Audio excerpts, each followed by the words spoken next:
o'clock, so I think we'll make a start. Welcome to the Strategic Planning Committee here in the Council Chamber on Tuesday, the 15th of April. Have we got any apologies for absence today? Yes, Chair, we've got apologies from Councillors Foster and Flux. Thank you. Minutes of the previous meetings. There have been two meetings. The minutes of the Strategic Planning Committee held on Tuesday the 4th of March. I think probably as a committee we should agree these individually. They've been circulated. Are members happy to accept these minutes? And then we also have the minutes of the Strategic Planning Committee held on the Tuesday the 17th of March, again circulated. Are members happy to receive these as a true and correct record? Thank you very much indeed. Disclosures of members' interests. Have any members any interests in any of the items that we're going to discuss this afternoon? Yes, Councillor Watson. Just that I took part in the consultation on item number 8, but I haven't made any decisions, so I'd like to still take part in the... Fine. And Councillor Ball? Yeah, mine's the same, but for 7 and 8, I've attended the consultations for both them, but I haven't made any decisions. Or expressed any views? No, thank you. You're going to remain? Yes, I would love to remain part of it, please. Yeah, thank we look you. forward to that. Thank you. And Councillor Reid. Thanks, Chair. Item 7, the cinema in Portland Park. It's being done by advance, so I'll need to declare an interest and leave for that one. Thank you.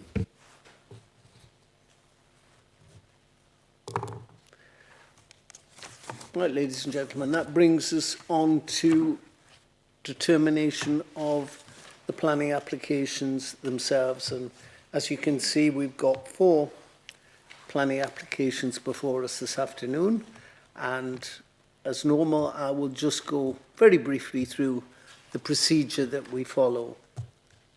As chair, I normally introduce the application, ask members if they've seen the site visit videos. Our planning officer then presents his report and gives us any updates, any changes to recommendations.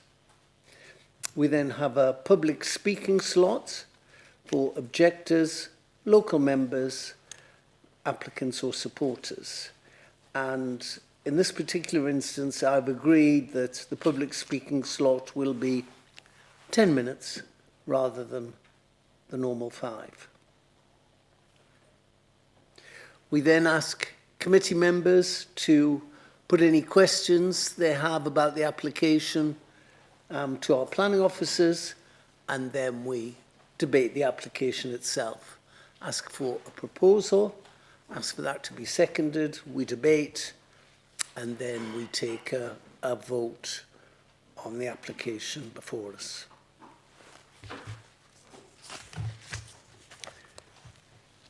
So, without any further ado, ladies and gentlemen, we'll deal with our first item on the agenda this afternoon on page 51, and that is the construction and operation of a renewable energy scheme comprising ground-mounted photovoltaics with associated battery storage and associated infrastructure. And this is at land at Whittonstall Concert in Northumberland.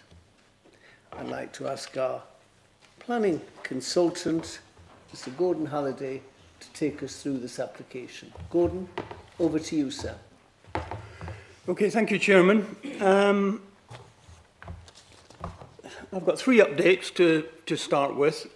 Firstly, you should have all been sent an addendum report yesterday. What the addendum report deals with is late observations that have been sent in, representations sent in since the officer report was prepared, and as an outcome of these representations, there is a suggested additional condition at paragraph 1.6 of the addendum report, and there is a revised recommendation as part of that addendum report. The second thing is that prior to the submission of this application, it was screened for EIA development. The screening opinion was done in, I think, 2022, and it was concluded that it was not EIA development under the EIA regulations. Because there have been revised proposals, further information submitted, that screening opinion has been redone and has been published today on the Council's portal.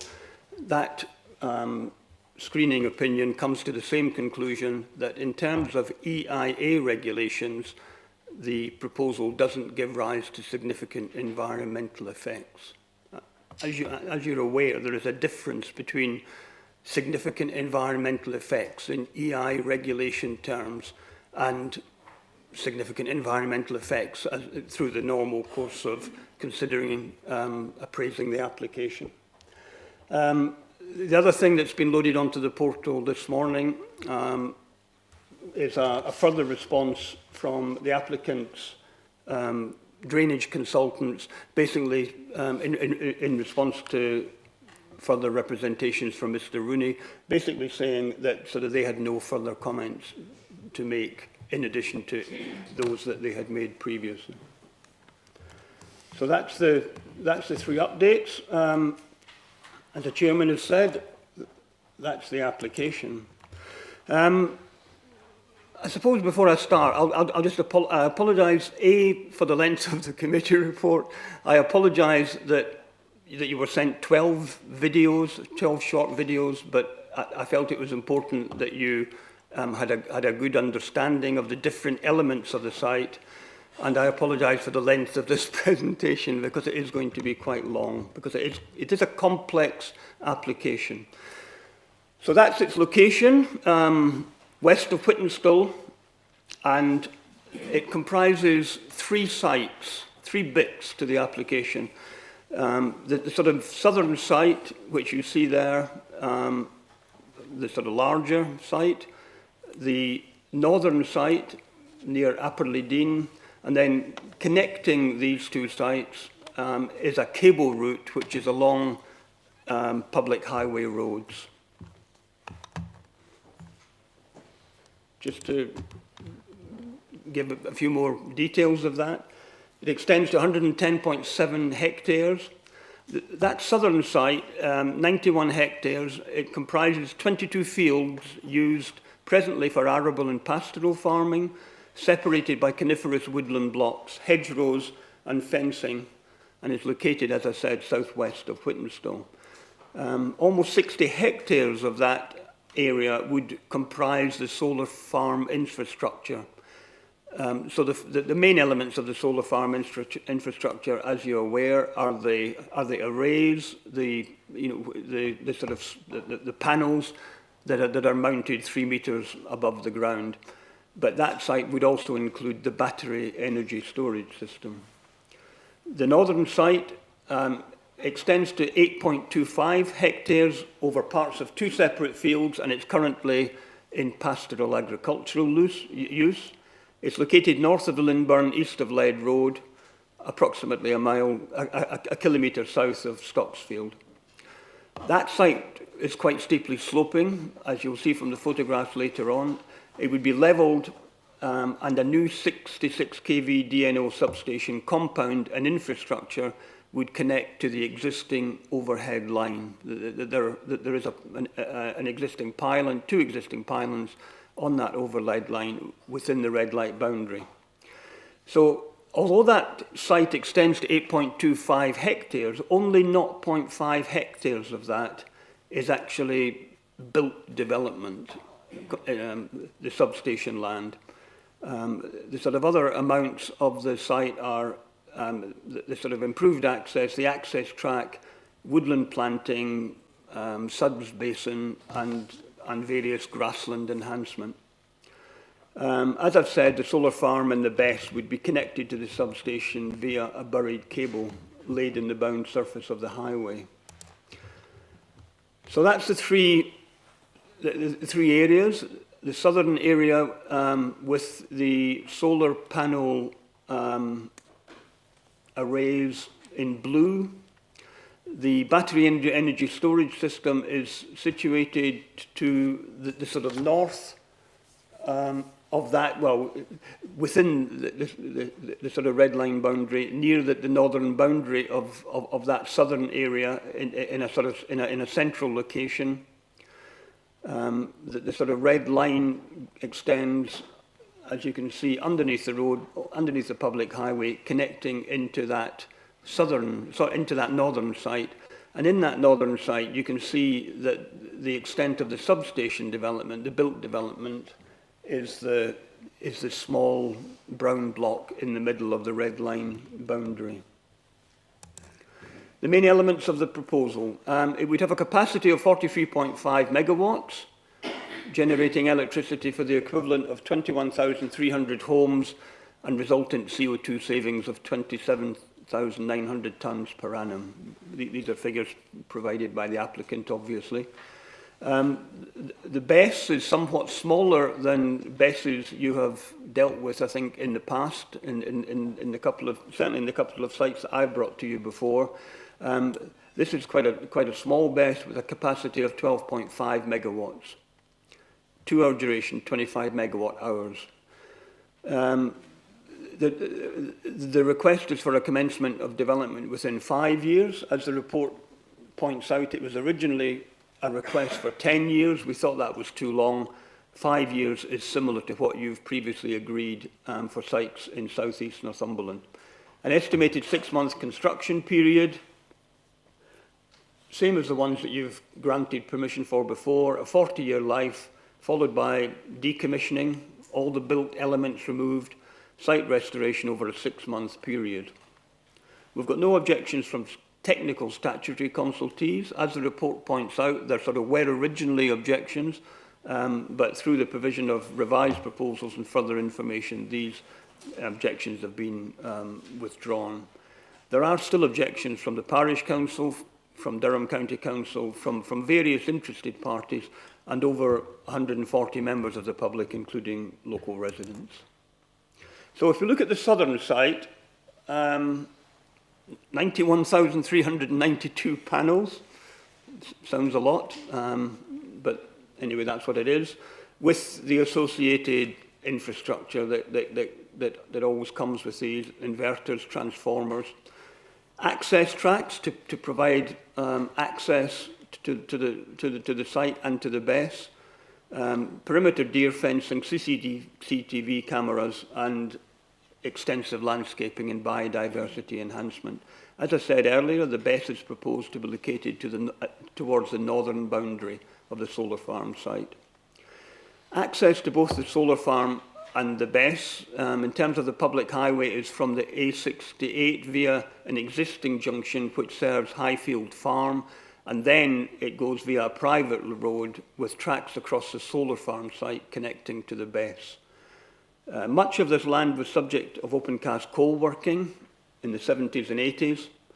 As a result, the agricultural land classification is relatively low, grades 4 and 5. The land isn't within any landscape that's nationally or locally designated because of its value. It's not located within any statutory designated site for nature conservation, and it has no heritage assets directly affected. As you will have noted from the report, it does have heritage sites, the setting of heritage sites indirectly affected. And there are several public rights of way that cross the site. I don't know why I've got that again, because it's a repeat of the previous slide that I had earlier. So just some photographs that show the land. I mean, I've circulated video, or the committee clerk has circulated videos, so you'll have seen most of these, I think, in general terms. So that's one of the fields with the Boundary Lane wind farm in the middle distance, which you gave permission to a number of years ago. a relatively small wind farm. It's only got three wind turbines, and that's situated maybe a couple of 100 metres beyond the site boundary. Another one of the fields, these photographs I took in different seasons just to sort of show the sort of differences in the land. It was obviously quite wet when I took this one. That's the site of the proposed BESS. So that was taken last summer. That's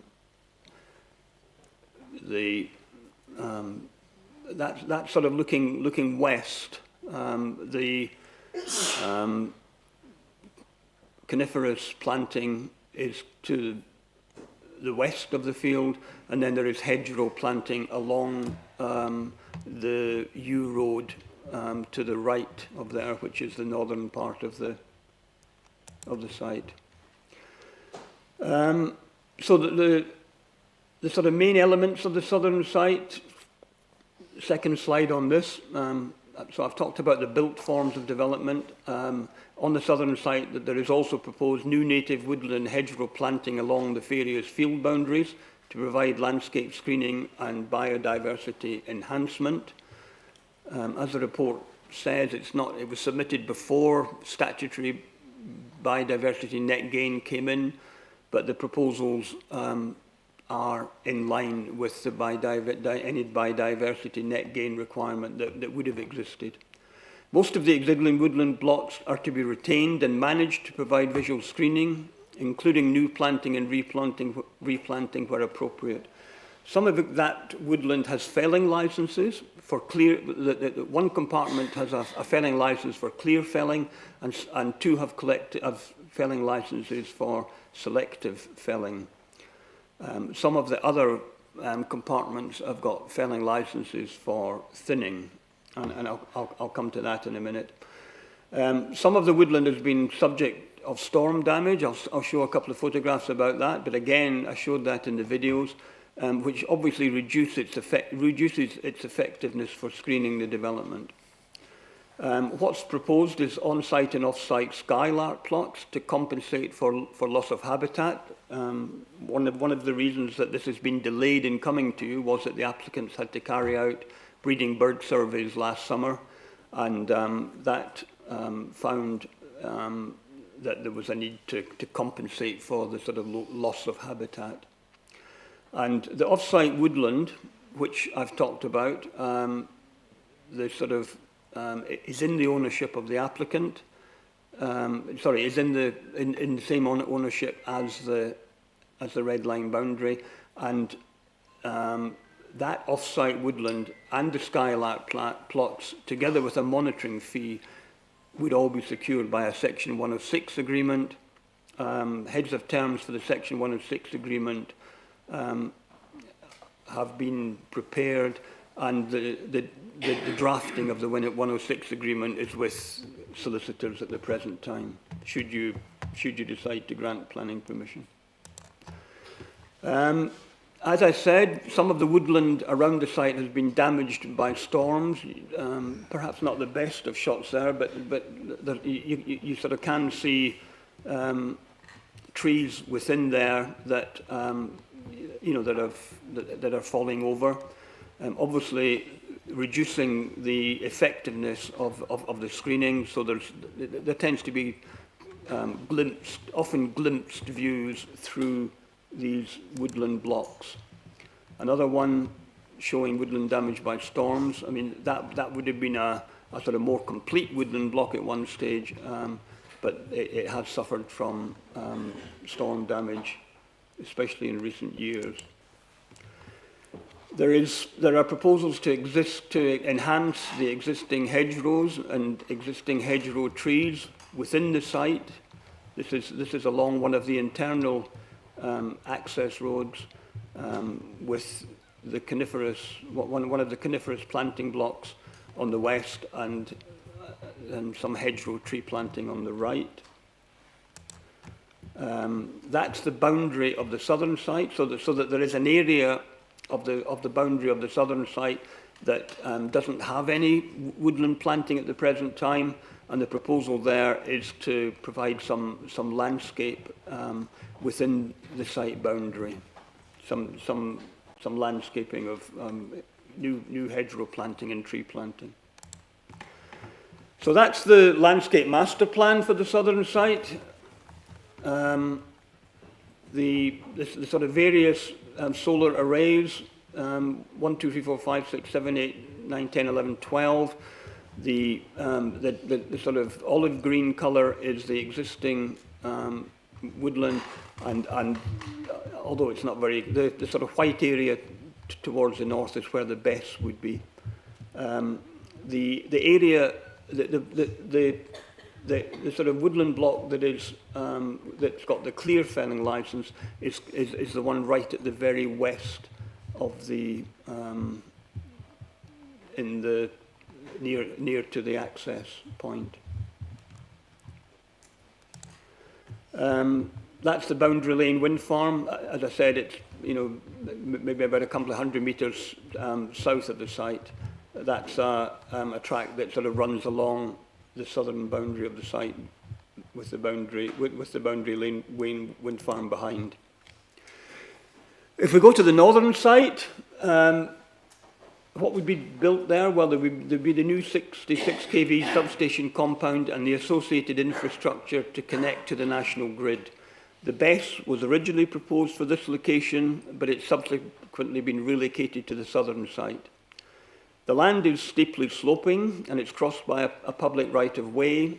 And although the land does flatten out somewhat towards where the built development would go, there is still quite a significant amount of earthworks required in order to provide a level site for the development.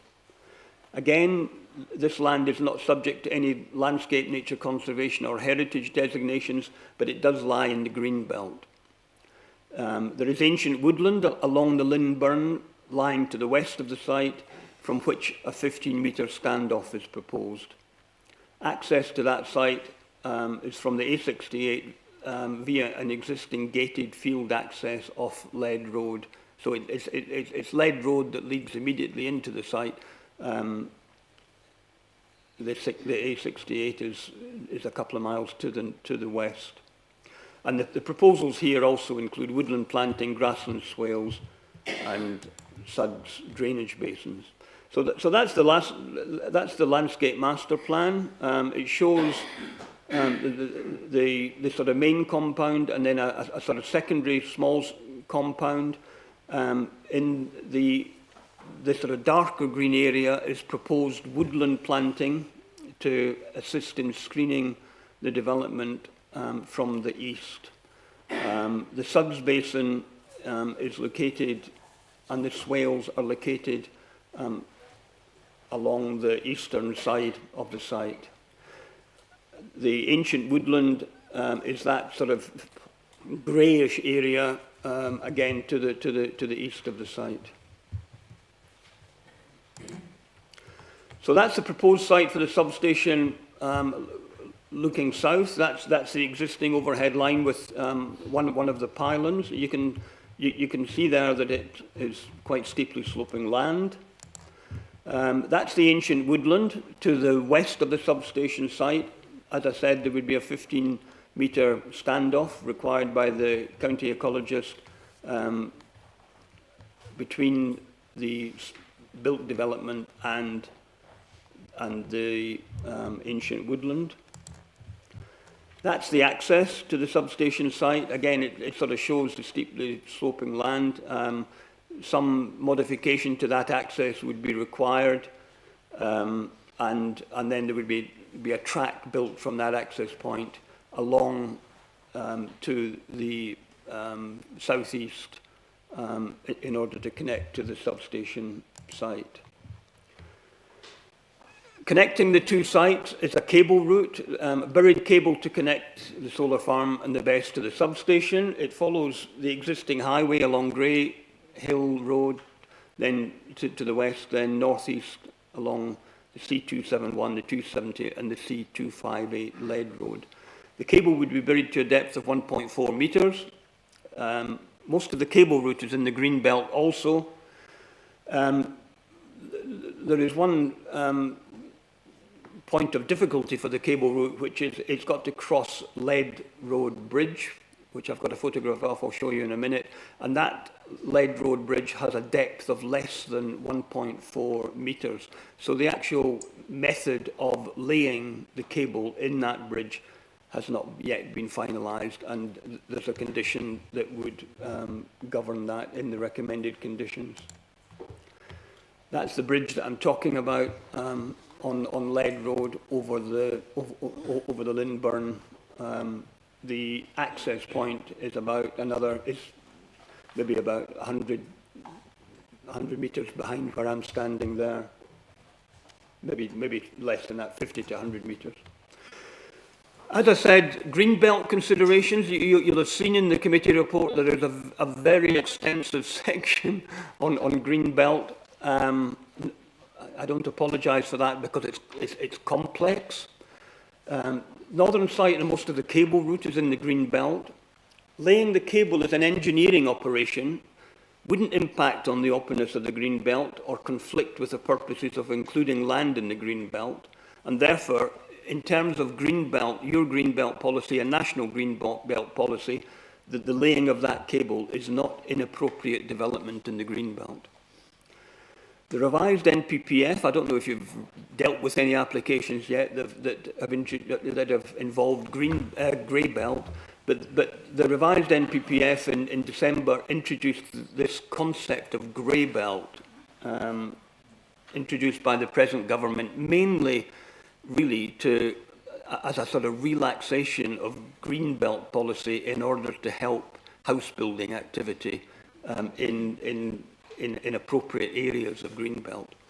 But anyway, there's guidance on defining grey belt in planning practice guidance that was subsequently published in February. What the appraisal in your report concludes is that this northern site meets the criteria for being considered to be grey belt land, and the development proposed therefore should not be regarded as inappropriate. As I said, you know, the policy team have looked at this very carefully and reached that conclusion that it doesn't meet the requirements now of green belt land. So if this, you know, if the local plan was to be redone in the near future, it would be allocating this site as grey belt, and that's what the policy team have concluded. It makes a significant difference because it means that this development should not be regarded as inappropriate in the green belt. However, what we've done is, even if it was not agreed, if you felt that you sort of disagreed with that for some reason, and if it was not agreed that the development is not inappropriate, what the appraisal finds is that the wider environmental benefits, in particular the increased production of renewable energy of the scheme, would outweigh the potential harm to the green belt and any other harm. Therefore, it would represent very special circumstances to justify this green belt location. I go back to what I said earlier. Although that northern site is over 8 hectares in size, only 0.5 hectares is built development. And it's all going to be, 40 years is a long time, but it is going to be restored. So it is reversible, and in planning terms is temporary development, although 40 years is a significant amount of time. So if we look at the application as a whole, in terms of the other planning considerations that are praised in detail in your report, there were initially objections from highways, from the lead local flood authority, from the fire service and county ecologists, but these have all been addressed by the submission of revised proposals and or further information and or the recommended planning conditions in the Section 106 agreement. So the conclusion is that the proposed development will result in moderate landscape and visual harm, notwithstanding the mitigation provided by the proposed new landscaping and woodlow hedgerow planting and the visual screening of the southern site secured by the obligation in the Section 106 agreement. we're still concluding that notwithstanding these mitigation measures, it will result in moderate landscape and visual harm. There is also, as the report again deals with in quite considerable length, there is less than significant harm to 2 heritage assets. These are located in the vicinity of the northern site, and you will have seen that the Built Heritage and Design Officer and the County Archaeologist conclude that these give rise to less than significant harm.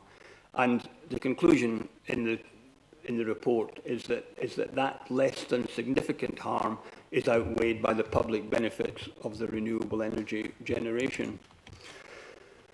Agriculture, it's grade 4.5, therefore it's not best and versatile, and there will be sheep grazing between the solar arrays, so there will be a loss of agricultural production over the 40-year life of the development.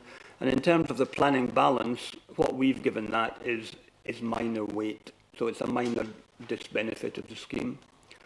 The various environmental and ecological enhancements will provide a biodiversity net gain, and these are given moderate weight. What we've had regard to in giving weight is other appeal decisions on similar sorts of development, and that's the sort of weight that inspectors are tending to give biodiversity net gain enhancement. Whilst it recognised that the concerns have been expressed about the effectiveness of the proposed drainage scheme for the northern site, and I've referred to the addendum report, the further observations that have been received on that since the report was written, the LLFA and the Environment Agency have raised no objections, subject to the imposition of pre-commencement conditions and advice provided in informatives.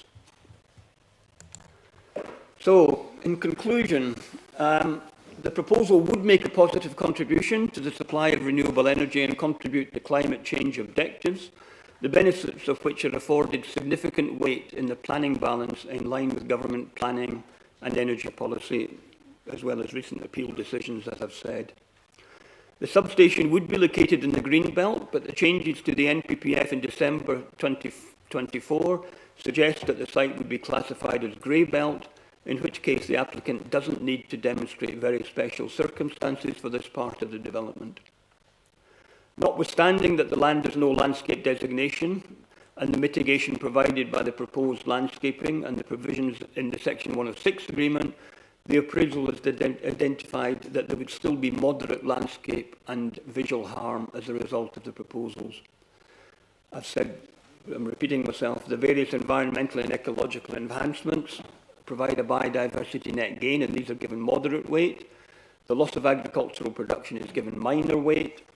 The less than significant harm to 2 heritage assets is concluded to be outweighed by the public benefits of renewable energy generation. That's in line with your policy. And the other effects are acceptable, or they can be made acceptable through appropriate mitigation or the imposition of planning conditions and the Section 106 agreement in accordance with the relevant policies in the local plan and the NPPF. The conclusion, the overall conclusion, is that the benefits in this case are considered to outweigh the harm, and planning permission is recommended. Subject to the recommended planning conditions, including the additional condition in the addendum report and the conclusion of a Section 106 agreement. Apologies for the length. Thank you very much, Gordon. Thank you. Members of the Planning Committee, we now come to our public speaking slot, and for these first 2 applications, we've agreed that rather than the speakers have 5 minutes, we've agreed to extend that to 10 minutes. So that's 10 minutes for an objector, elected member, parish councillor, county councillor, and 10 minutes for supporter. So we've got objecting to the application, speaking against, we've got Kevin Rooney and we've got Adam Brown. And then on our parish council, town council, county council list, we've got Colin Horncastle, Christine Dewitt and Ann Dale. And then finally, supporting the application, we've got Andrew Mott. Could I invite Kevin Rooney and Adam Brown to speak for no longer than 10 minutes? I believe you're sharing the slots, 5 minutes each. Over to you, gentlemen. Thank you. It is of great concern to the community and irresponsible of the Council to expect the Strategic Planning Committee to assess the suitability of this proposal when you've been denied the opportunity to visit the site for yourselves. Having seen the videos you've been sent, they do nothing but misrepresent the sites, the access arrangements and the broader setting. Had you visited, you would have seen how ludicrous both sites are and the poor judgment that led to their selection. The solar array and BESS are on an exposed hillside sandwiched between two wind farms, connected by a 2-mile cable to the grid connection infrastructure proposed within the Greenbelt, which is on a steep slope directly above an ancient woodland. The access arrangements proposed for the battery energy storage system, despite what you've heard, do not comply with National Fire Chief guidance. They do not meet building regulation standards. The planning condition number 20 relating to the emergency access via the U8108 cannot be discharged by the applicant. Why? There are only 3 possible routes to the best site in the event of a fire emergency. Building regulation in England covering fire safety matters within and around buildings, that's B5 Volume 2, which includes best within its purview, requires site access to be a minimum of 3.7 metres to accommodate fire tenders. None of the 3 possible access routes is wider than 3.2 metres. The U8108, which runs west from Whittonstall village towards the best, is marked not suitable for HGVs and is a maximum of 3 metres wide for its entire length. Has no passing places for the kilometre on its way from the village to the best and includes a 2.7 metre pinch point at the Braes of Derwent Hunt, which is not shown on any of the videos. This route was deemed unacceptable for emergency access by County Highways and Northumberland Fire and Rescue, see section 7.92 of the Planning Officer's report. Planning condition 20 requires the applicant, prior to the BESS being brought into operational use, to submit details of emergency access via this unclassified lane. If this access route has already been deemed to be unacceptable, then it is nonsense to apply a condition requiring the applicant to demonstrate it is an acceptable access route. Paragraph 57 of the National Planning Policy Framework is clear that unenforceable planning conditions cannot be used. The secondary access route on the other end of the U8108 is not proposed for use in an emergency. It similarly does not meet building regulations for use by fire tenders and is therefore discounted for emergency use. The third access route, the single track lane, I repeat, single track lane, a private road which runs from Greymare Hill Road running east towards the solar array and BESS site, this single track lane also does not meet building regulations. This non-compliant single point of access crosses over the U8108 and when entering the field, only 300 metres from the BESS, somehow miraculously transforms into 2 access routes in a cynical attempt to meet Fire Chief's guidelines. Fire Chief's guidelines require 2 points of access in opposite directions to account for changes in wind direction. Having already discounted all other access routes, this proposal contains only a single point of access to the BESS for fire safety emergency response. To summarise, planning condition 20 cannot be discharged, leaving a single point of access which renders the applicant's BESS emergency access plan non-compliant with Fire Chief's guidelines. These access arrangements represent a danger to our community. Accepting them would be gravely impossible. Since the start of this process, there have been 3 BESS fires in the UK. The latest at Statera Energy's Thurrock site, which occurred before the BESS was even operational. The fire happened before it was even connected to the grid. Regardless of its validity, if the equivalent planning condition 20 proposed here was applied at the Thurrock site, the BESS fire would have occurred prior to the establishment of emergency access arrangements. Prior to the access arrangements. The planning application should be rejected on this basis. Despite the applicant having had more than 2.5 years to get it right, a multitude of critical issues are still not adequately addressed, so have been conditioned solely to meet the applicant's commercial need for a grid connection. best emergency site access, site drainage, as you'll hear, wildlife protection, cable routes, the list goes on, all conditions, many of which are undeliverable. When taken together, this is not an acceptable manner in which to conduct a planning process of this importance, and it should be rejected. Thank you. Thank you. I want to draw the committee members' attention to the problems associated with the drainage at the substation site. I'm a consultant civil engineer and have over 30 years' experience in the design of highways and drainage systems for large-scale infrastructure projects, some of them many times larger than this scheme. I'm very familiar with design standards and legislation that covers drainage design and SUD systems. I have to tell you that the design for the surface water drainage as currently shown is a complete mess, and in reality unlawful. If constructed, it would cause flooding and erosion on a regular basis. There are 3 water environment regulations that would be breached if this were to go ahead. Those are the Land Drainage Act, the Flood Water Management Act, and the Water Environment Act. So, why have Exegen's so-called experts messed this up so badly? The first mistake that they made was to disregard the surface water flows from the sloping field that surrounds the substation site.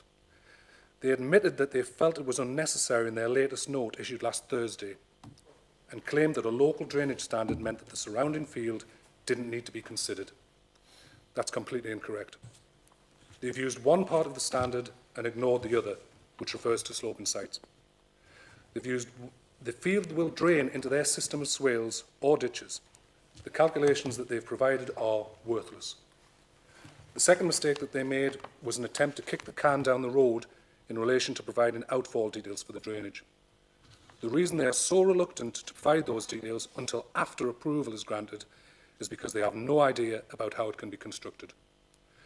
They have to discharge to the Lynn Burn at the east end of their site, but can't carry out any works within the 15-metre buffer of the ancient woodland. The side inlet basin that they've hinted they might use can't be constructed on steep slope down to the burn for practical and legal reasons. I noted the glaring errors and the unlawful nature of the design and brought it to the attention of the LLFA officer in 2 separate technical notes in March. Unfortunately, I've received no substantive response, just a holding reply. Belatedly, there was a pre-commencement condition added with respect to the drainage which appeared to recognise that my concerns were valid. Unfortunately, since the requirements of the condition are impossible to discharge, the condition itself is unenforceable. Instead, the developer would just pressure the council to bend the rules and dilute the terms of the condition at a later date. It's worth noting that the applicant has taken over 2.5 years to get to this point and are still unable to provide a drainage system that works. The applicant's drainage consultant made a weak attempt to rebuff my technical notes, but it was a relatively straightforward task to dismantle that. There has also been a very late drainage condition added yesterday, which again is unenforceable. The latest position from the LLFA officer is, I quote, "The conditions should allow for the alterations to the design prior to construction. In principle, it should be possible to deliver a scheme." This position is one that relies on hope rather than evidence. In reality, it is possible to revise the drainage and deliver a scheme. All you need to do is ignore the Land Drainage Act, ignore the Flood Water Management Act, and ignore the protections around ancient woodland. I suspect that both the council and the applicant realise the scale of the blunder that they've made. The real shock to me is the willingness of the council to try and sweep this under the carpet. So, if the scheme gets approval in principle today, what does that mean? It means that a heavily compromised drainage system will be constructed and lead to regular flooding of the nearby ancient woodland. It means that there will be significant erosion caused, mostly where the proposed pond will overtop at the outfall. And it also means that the eroded field and bankside will be dumped into the Lynn Burn, which will modify the condition of the watercourse as it passes through the ancient woodland. So here we are today, with a lame duck drainage scheme that Northumberland knows doesn't work. They've tried to paper over it with a slew of unenforceable planning conditions and a vague hope that the applicant will, at some point in the future, come up with a solution to a problem that has eluded them for 2.5 years. What happens if a solution can't be found? Well, all the officers need to do is to get it across the line today. Then, at a later date, they will quietly just bend or break the rules and water down the conditions using Section 73 when there's less public scrutiny. In fact, the EIA document issued around 2 hours ago already shows plans to break the rules. The committee has been rushed into making a decision on a 220-acre project without a site visit in order to meet the developer's schedule. The committee must defer until evidence is provided that a lawful drainage solution can be found. If the planning office has pushed this decision through to approval, we will turn the spotlight on these failings at judicial review. The absence of proper scrutiny will be laid bare and the council will lose. Thank you, sir. Thank you. Thank you very much indeed. I'd now like to invite Colin Horncastle, Christine Dewitt and Anne Dale to speak for no longer than 10 minutes. Thank you. Colin. Thank you, Chair. Well, unfortunately, I've been around quite a long time. 34 years I've sat on planning committees. All sorts of planning committees, going back to district council days. I've been chairs of planning committees. I was chair of this committee until 4 years ago. So I kind of know how much information you need to make a proper decision. Now, this has been going on rumbling a while in the background, but when the amendments came in before Christmas and local people were asking me when it would be up for committee, I said probably not before September, October. So when this comes before us, in April, the alarm bells ring. What's happening here? Well, I'll tell you what's happened here. This is simply put before you prematurely. You have not got the information to make a proper decision. It's only here for the applicant's benefit, so he doesn't lose his place in the connection queue. That's not for you to take into consideration. That's their problem. You've heard about the drainage problems. They're undeliverable. No site visit. I could not believe in a million years that an application this size, affecting a neighbouring county, a site visit was not offered to the members. Now, the videos that you were giving out yesterday, I was in up at the site yesterday waiting for the videos to come through. They could be anywhere in Northumberland. 10 seconds of a ploughed field, 10 seconds of a ploughed field, 10 seconds of a ploughed field, 10 seconds of a lane. It could be anywhere in Northumberland. Does not show anything the size and the scale of that site. The only way you as a committee can know what this site is about is to have a site visit. Now, I know it's the end of a council term, and there may be people here, not here next month, or not on the planning committee, but that doesn't matter. It's up to a planning committee to decide by a site visit how this application actually fits into the local vista up there. So, hardly anything has been mentioned about the cumulative impact.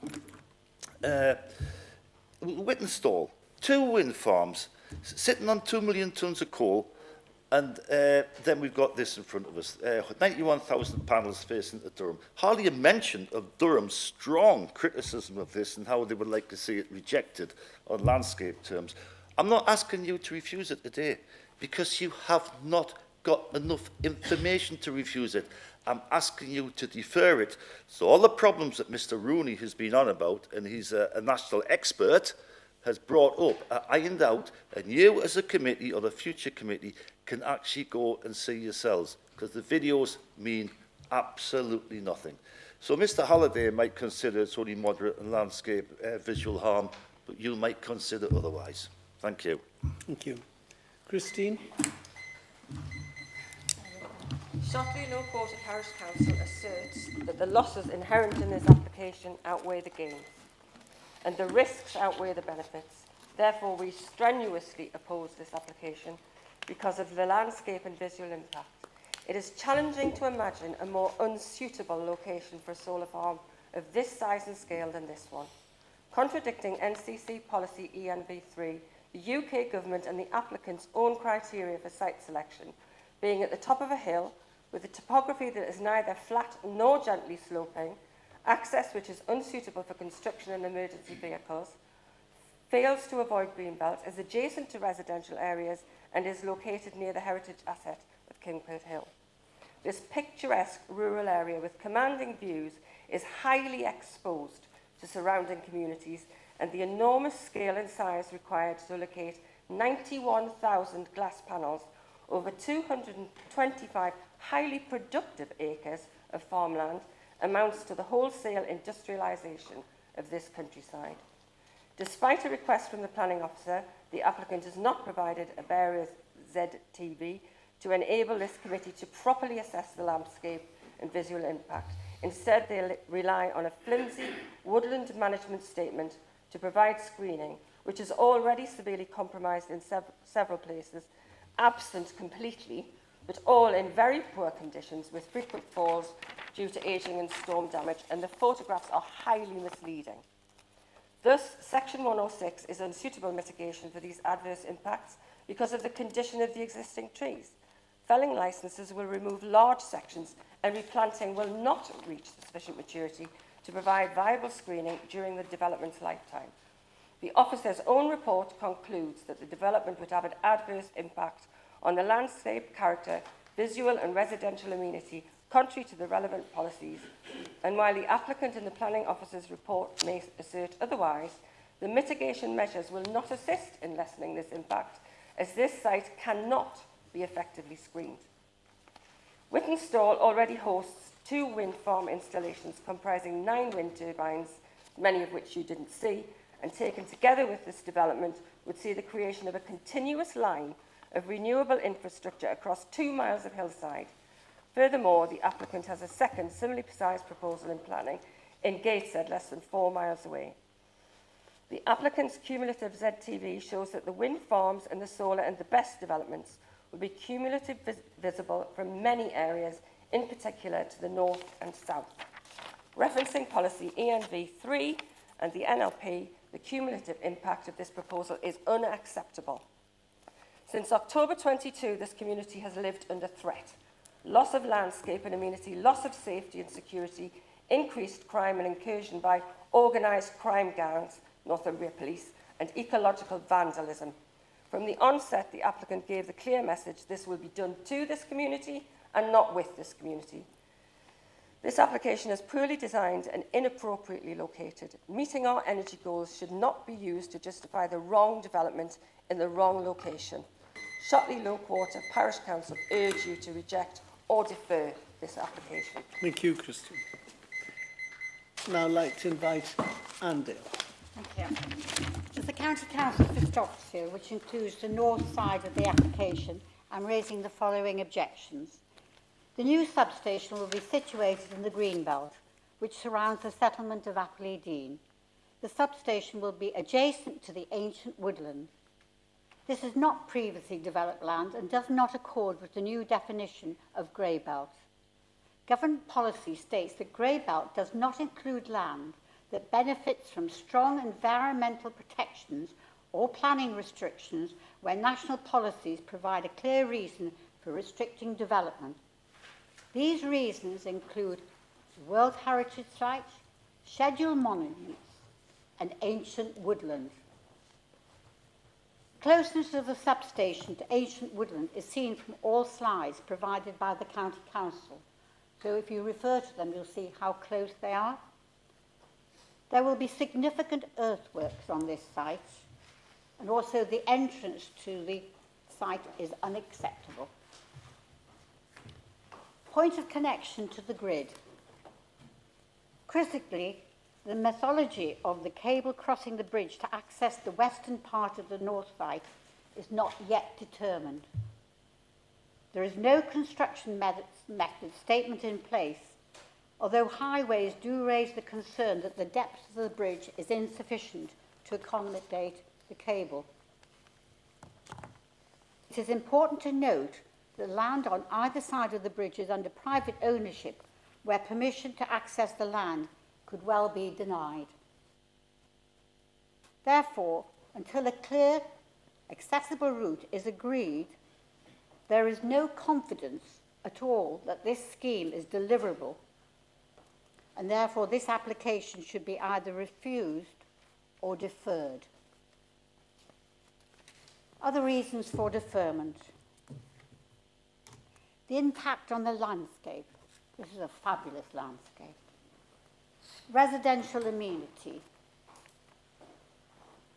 Solar panels next to your front door within vision from there to there. This is a highly controversial application. and the County Council has failed to arrange a site visit so that members of the Planning Committee, parish councillors, can view the landscape and understand the cumulative impact that this application will have on the area. Durham County Council has raised this issue and they are deeply concerned. And they have actually seen and have done a well-proposed response to this application. The application also relies on too many conditions to be met which should be discussed by the Planning Committee and not decided under delegated powers by officers, as they could have a further impact on the area. These aren't small conditions, these are large conditions. And you as a Planning Committee should be aware and agree them. To end this, I would say, and everybody agrees with this, that the harm this will have on the area outweighs the benefit of Thank you, providing Anne. just Thank you very much. 21,000 Thank you. houses Lovely. with electricity. Many thanks. Thank you. And finally, ladies and gentlemen, the committee, I'd like to invite Andrew Mott to speak in support of the application. Good Andrew, afternoon, over to Chair, you. Councillors. Thank you for this opportunity to speak.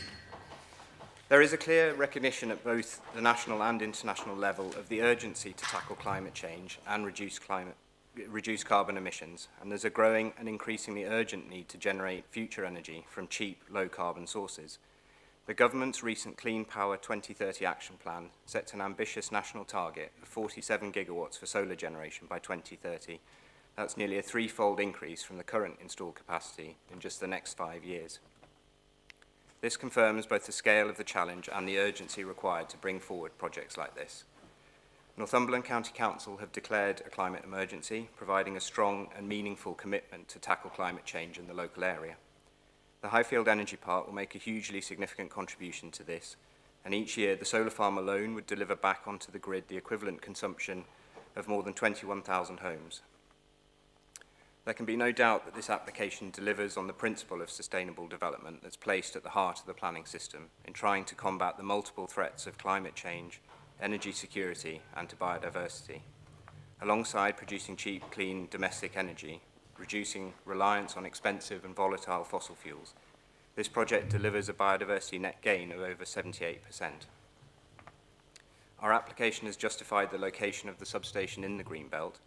The compound itself occupies just half a hectare, so effects on the Greenbelt have been kept to an absolute minimum. The solar farm and the battery storage area are purposefully outside of the Greenbelt and outside of any other landscape, heritage or ecological designations, and in the only viable location for the point of connection to the grid.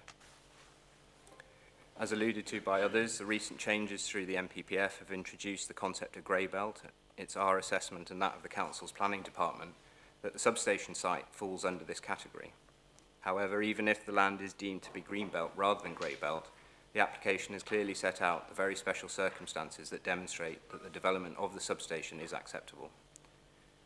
The agricultural land classification for the site is grade 4, so not best and most versatile, and the solar farm site is a former open cast coal mine, which benefits from mature evergreen woodland screening, very similar to other solar farm applications approved by this council. Furthermore, due to the historic operations, there is limited potential for archaeological remains. Solar farms do offer a significant opportunity to improve local biodiversity. Through careful design, the development is focused on lower value, intensively farmed land, with higher value habitats like woodlands, hedges and field margins retained and enhanced. There'll be a species-rich grassland that will be planted beneath the panels, which, when carefully grazed, will improve the soils, drainage, and enhance habitats for a range of species. Other areas of landscape and habitat creation include new wildflower areas, woodland, hedgerows and trees, and would also be keen to work with local beekeepers to host beehives on the site. An obligation for a Section 106 agreement to secure landscape and ecological mitigation and management, and we're working with the Council to finalise this.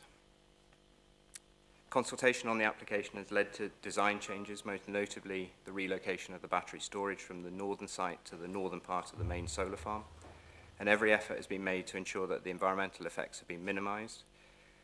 The original ecology, highways, drainage and fire and rescue objections have all been fully resolved with the changes that have been made both to design and the additional surveys and assessments that have been completed.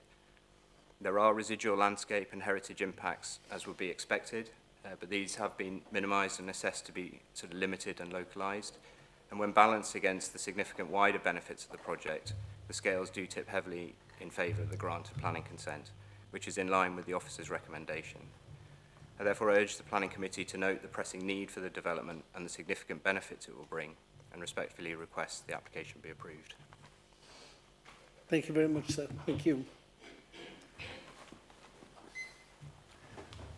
Ladies and gentlemen of the Planning Committee, have you any questions you'd like to put to our planning officers? Councillor Hutchinson. Thank you, Chairman. As I said, this is a very large controversial application, and as has also been said by all the objectors, there's been no site visit, and this really screams for a site visit. So, Rob, why was there no site visit? In line with recent practice, where there's been difficulty in members attending site visits, we thought the best access was via the range of site videos that would be on offer instead. Can I come? Yes, you can come As back. Councillor Horncastle says, that those pictures could be anywhere. It doesn't, a site visit actually lends, you see on the site what there actually is. You get a feel for things, the context of things. So I can't understand why we didn't, in this case, especially this case, why we didn't have one. Even though not everyone could get possibly, but it's their duty to try and get. Thank you. Councillor Ball. Can I just have some advice with regards to some of the legal issues that have been mentioned by the objectors? Because it seems like if this is to go through, we are risking a number of challenges on this. So can I have some clarification on the points that's been raised by the objectors? Good to be first, Gordon. Yeah, well, I mean, we don't accept that there are legal difficulties. I think the two issues that Mr. Rooney is referring to are drainage and ancient woodland. So I'm not an expert on either of these. So I think it would be helpful if the lead local flood authority provided you some information as to why they think that there is a drainage solution to sort of this and why they've got no objections. And I think it would be helpful if David Feige, the county ecologist, explained to you, you know, the sort of legal ramifications of development near an ancient woodland. I think these are the two legal issues that Councillor Rooney, sorry, not that Mr. Rooney is referring to. So I think Helen Park and David Feige are the best to sort of respond to these.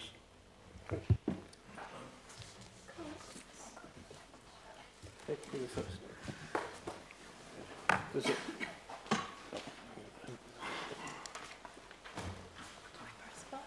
Yeah, press the button on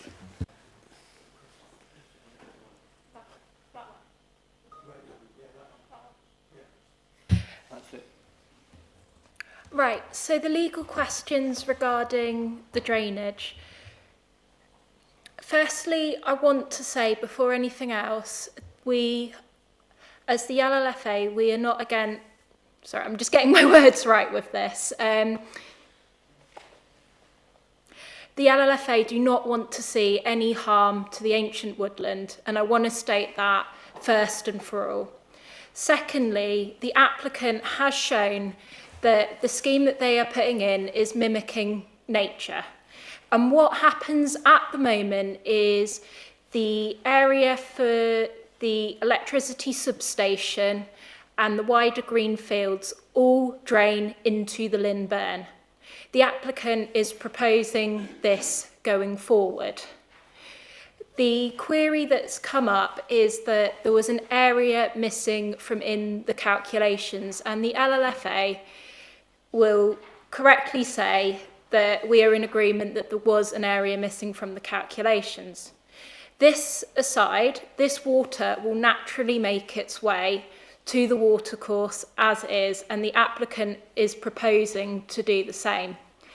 What we've asked them to do to ensure that the proposed drainage system does not overflow is that they reconsider their calculations via planning condition to consider this additional area. And the reason we've asked for that is so that we have it spelt out and we have the assurances given to us that there will be space for storage on site without harming the woodland. There is capacity to do this. There's space on site without harming the woodland to do this, and therefore we haven't objected to it, as we can see that a scheme is deliverable there. Where the Land Drainage Act and Flood and Water Management Act have been mentioned within Mr. Rooney's comments, these refer the duties that were put on the council from the Flood and Water Management Act for the Land Drainage Act duties and responsibilities in 2010 was the consenting and enforcement upon a watercourse. And what that means is if anybody has any works that they want to do to the watercourse, such as culverting it or diverting it, that they will need to seek a land drainage consent to do that. The proposal as it is putting an outfall into the watercourse and formalising an existing route into the watercourse by putting in some storage. That outfall would require land drainage consent, or may require it if it impacts the bank, but that is a separate process to planning and can run alongside the planning proposal. So there isn't any breach on that. So in summary, we don't feel that there's any breach of the Land Drainage Act or the Flood and Water Management Act, and we're not objecting, as we can see that a scheme can be delivered here. Thank you.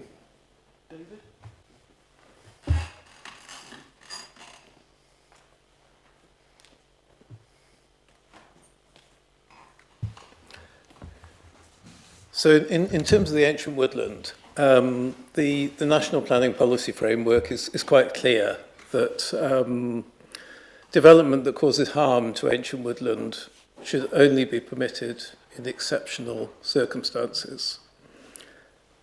Now clearly, development happening within ancient woodland causes harm, but there isn't any development within the ancient woodland here. But development happening close to ancient woodland can also cause harm. For example, root damage associated with excavations, root compaction associated with, say, storing materials close to the woodland boundary. So we tend to use buffer zones to manage any impacts close to ancient woodlands. And typically those are about 15 metres wide, and numerous planning appeals and legal cases have affirmed that 15-metre zone is appropriate. But these are buffer zones. They're not exclusion zones. It's not saying nothing can happen in those zones. It's saying nothing that damages the ancient woodland should happen in those zones. So in this case, water from the sustainable drainage scheme necessarily has to cross the buffer zone to the ancient woodland just for a short distance in the southwest corner of the site. So it doesn't cross the ancient woodland, it just crosses the buffer zone. There's a number of ways that could be done without harm. So there's something called laminar flow that can be used on the surface. There's zigzag channels which go down the slope in a way that doesn't accelerate the flow too much. And there's piping if appropriate dig techniques are used. So that there are ways to get the water across the buffer zone without causing harm to the ancient woodland. Now, The other question that's been raised is what harm this might cause to the watercourse, draining the area around the substation. So as has been mentioned already, this field already, because of the slope, it drains down to the Lynburn anyway through the ancient woodland. It may be in very heavy rainfall that you actually get surface flow across the grass, as well as the water soaking into the soil and then moving down the slope. So that'll happen already in heavy rain. And the ancient woodland along the Lynburn obviously has lived for an awful long time with that happening occasionally during heavy rain events. So that's no different than has been the case for a long time. The area around the substation is going to be planted with trees, and they help water to percolate into the soil. And the buffer zone to the ancient woodland, which currently is sheep grazed, so quite short grass, is going to be changed to longer tussocky grass. And again, that increased surface roughness helps water to percolate into the soil. So again, if anything, it's going to reduce that effect. So my advice is I'm content both in terms of the ancient woodland and the watercourse, that the substation site doesn't present any significant harm at all. Thank you. Chair, Yes. just to answer Councillor Ball's query fully, I assume you also alluding to the comments about the fire services access to the site. Would it be possible for you to talk about the highways position on that issue? Thanks, Rob. The highway condition 20 is for the engineering details for an access. Now, we've called it the emergency access because during the determination period we were concerned for operational vehicles, once it's finished being built, using the single track U8 108. So throughout we've requested, and it's in through condition, that all operational traffic comes from the A68 and then through the historic wind farm and I'm guessing the open cast access near Garrett's Hill. So the condition 20 is with regards to the highways works to facilitate an emergency access. The fire and rescue service have raised no objection to use existing highways, existing internal roads, proposed internal routes. So that condition is only there to facilitate the detail of the highway works to create an emergency access on the highway, which we've called emergency access to ensure that it is just that, and there's no operational vehicles coming in from that U-class road, which we deem to be unnecessary. Thank you. Thank you very much. All right, Councillor Ball, thank you. Question from Councillor Gordon-Stewart. Thank you, Chair. I've been coming to planning meetings for 8 years. I've seen lots of these applications before. This is probably the first one which I've seen, which is in such beautiful countryside, open countryside, and so much discontent by the local people. But just follow on from there, as I am a member of this committee, but I'm also the chair of the fire service, I'm concerned there that we're getting advice from our officers which conflicts with people who have been speaking here. So I would like further clarification in relation to the fire service access there. Again, I would have liked to have a site visit there. One of the reasons would be to look at the buffer zone you've just been referring to in relation to the ancient woodland, because when it's gone, and to say it's flooded in the past and there's been issues down there, but friends in the Green Party will tell you that the flooding and the rainfall is greater than ever before. So we've got to look for 10, 20, 30 and 40 years from now. Greenbelt, yeah, which is a concern there, and I guess when we're talking about employment opportunities here, there's none, because you'll get a gang of operatives who are well versed in this, coming from probably the south of England, come up there to deal with this and occasionally service it. So there'll be no employment there, really, and that's something we'll need up in there. So you've covered most points there already. We've spoken about the grey belt, which is not, we don't really have to consider at the moment, do we, Rob? the grain belt or grey field sites. We don't consider that now. It's a stupid bit of legislation which is being thrown about at the moment. So there's lots of questions there. Other people have asked them. I would like to probe deeper on the individual points there. I'm okay to answer these questions, Chair. First of all, the fire service did initially object to this scheme. However, as set out in the report, the fire service now do not object to the scheme, having been supplied with additional information and the provisions in the report. The economic benefits you mentioned in terms of local job employment, weight is not attached to that. Just to be clear, when we talk about harm versus benefit, there is significant weight to be attached to the generation of renewable energy. So that is the element that's on the positive side of this proposal. It is not job creation in itself. And the grey belt, green belt issue, the version of the National Planning Policy Framework, which was issued in December, fully enshrined the concept of grey belt. That is not the same as previously developed land, which is like brownfield, which can be in the green belt. Grey belt is saying that certain parts of the green belt do not fulfil the same functions equally. And government has set out what it means by that. And we've assessed this proposal where it impacts on Greenbelt against the new provisions. Okay? And the purpose of this decision, the policy team has advised that it can be considered as grey belt. If members disagree with that interpretation, then the developer has also provided what we would have done initially, pre-December 2024, is look at very special circumstances. And in the very special circumstances argument, then you weigh in the issue of the significant weight to be attached to renewable energy generation versus the absence of formal designations on this site, you know, in terms of outstanding quality. So I'm going to just press again. So the fire service did object, the grounds was heard before. Subsequently, they've withdrawn that objection. Yes. Are they aware of the comments? With respect to the speaker there before, it's been claimed he's been an expert on this, and I'm not going to go into whether Jumpman's expert or not, but have we gone back to the Fire and Rescue Service and said, are you 100% sure?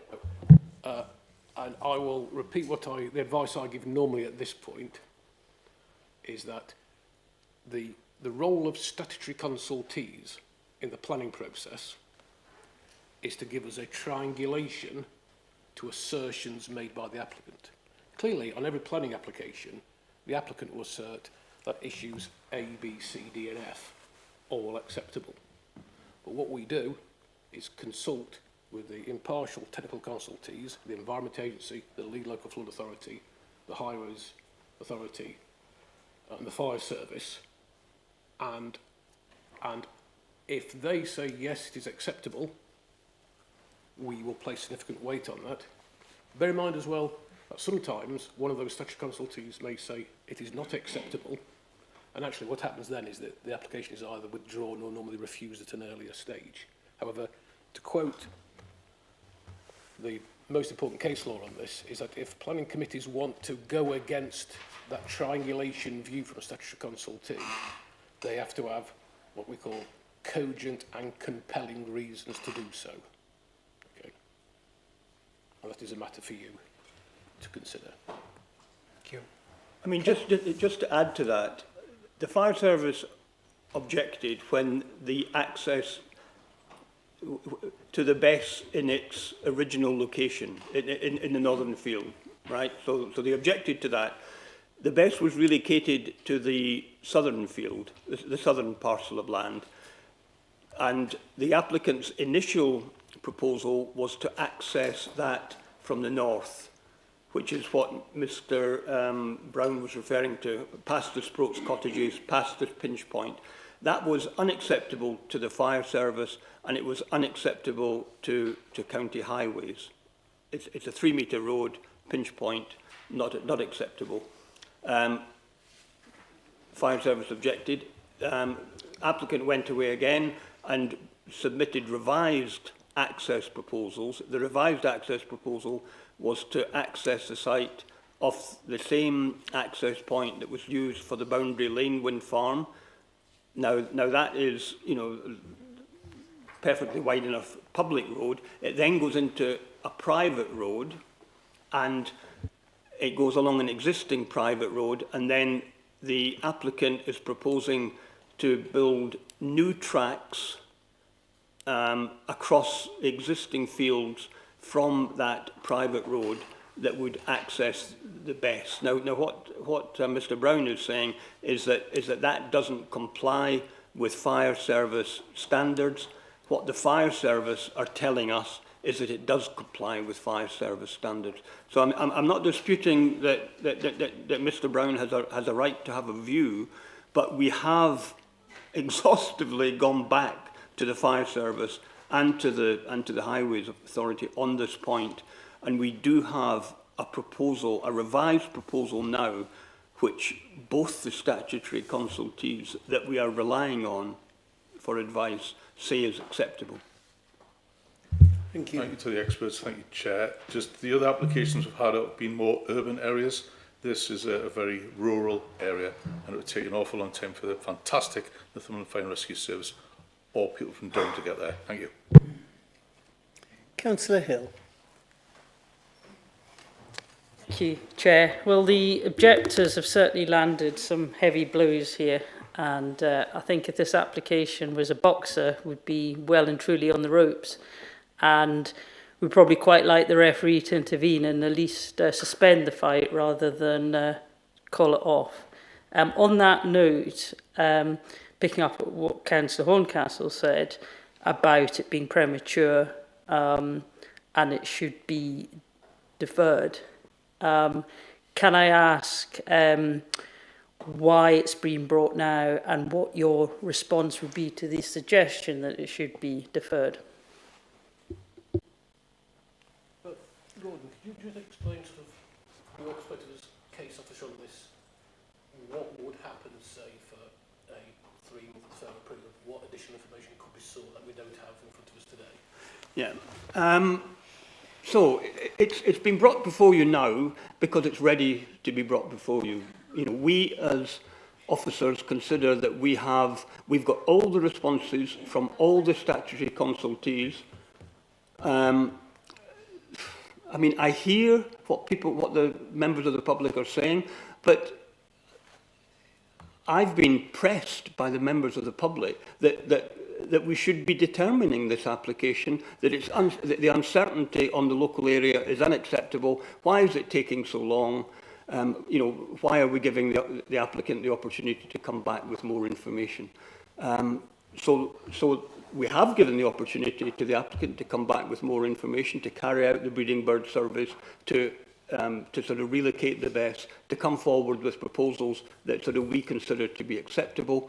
I would not be bringing this to you today if I didn't consider that I had all the information that I needed in order for you to determine the application. To take Rob's point, what further information would we get from a deferral?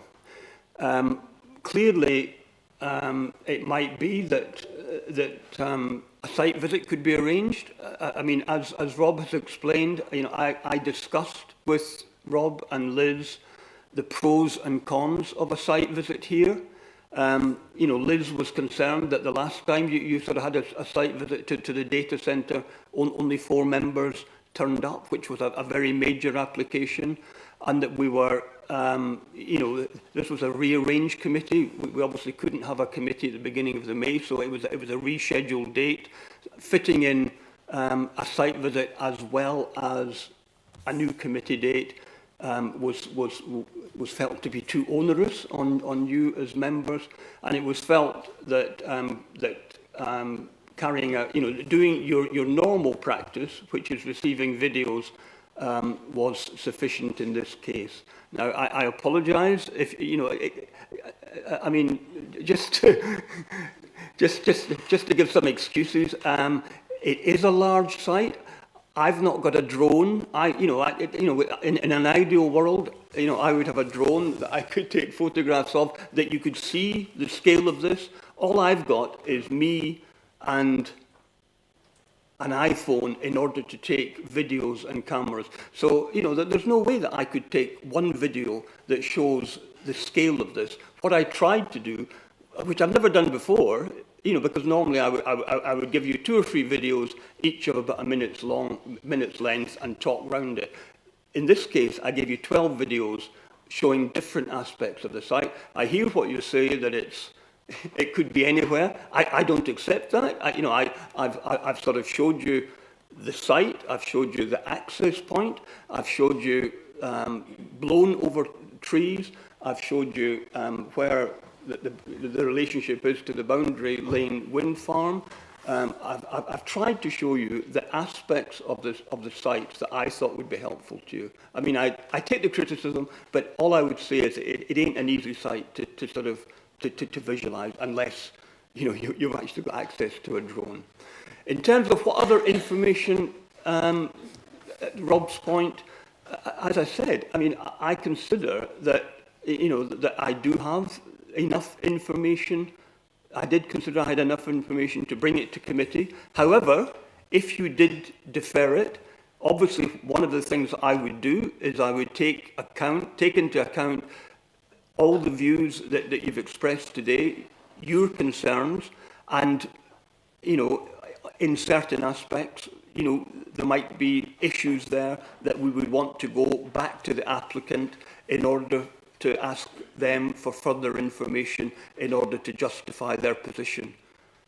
But I'm not going to say to you that I didn't have enough information to bring I wouldn't do that. I'm a professional officer I've been a member of the Institute for 40 years. There's no way that I would bring an application to you if I didn't feel it was ready to bring to you. But, on the one point, I do accept that it isn't an easy site to sort of show videos and photographs of. I've done the best I can. Councillor Hill, can I just chip in? I've always been a great proponent of site visits. When the site video came along, I thought, oh no, a collection of photos to actually see and understand the site and how what we're putting forward relates. But, our performance as a committee for attending site visits is very poor. Gordon refers to the data centre site visit. We had 4. Now, that was one of our best attendances, 4 out of 16 people. Normally, it's myself and the vice chair that come along. And, I wish more people could come, but often people are working and we tend to substitute the site visit for the site video. So, I would love to see more of us there, but a lot of people are working, a lot of people can't get along, and I feel if we deferred for a site visit, we'd get very little. It would probably be 1 or 2 of us bringing back the story. Now, I am in a fortunate position. I have visited the site quite a few times. I was chairman when Kilnpit Hill and the Boundary wind farms came along, and I did visit. And of course, then I went on to be chair the liaison committee of Kilnpit Hill. So, I do know the site very well, and I wish more of you could see it. But in reality, I don't think it'll happen. And again, it'll depend on just 1 or 2 of us going along and come back with a story. So I understand your wish for a site visit, but as a strategic planning committee, we've never been that good in attending. Can I just say the question about deferring wasn't just about site visit? No, I do say it is a weak argument, though, because as you say, when we get our meeting dates for a quarter, you write them in your diary. Yes. It's difficult when you have the site visits that come in, but it just does seem a weak argument, because even if 4 or 5 people come in and we all listen to whatever people say, you do take a view, people will come and physically look to it. Yeah. But it just, I'm really sorry to say, I don't want to, it's the last meeting this term, so I just get the sense, and I'm not meaning this against anyone personally, I just get the sense there's some pressure going on within the council I don't feel you guys are even particularly comfortable about this. I hate to say it, but I have to say it because this is the sense that I'm getting. There doesn't seem to be a real commitment to say, genuinely think this is a good idea and it should be decided there. There seems to be maybe financial, not by individuals, I'm just careful what I'm saying, but with the nature of this to get this rushed through.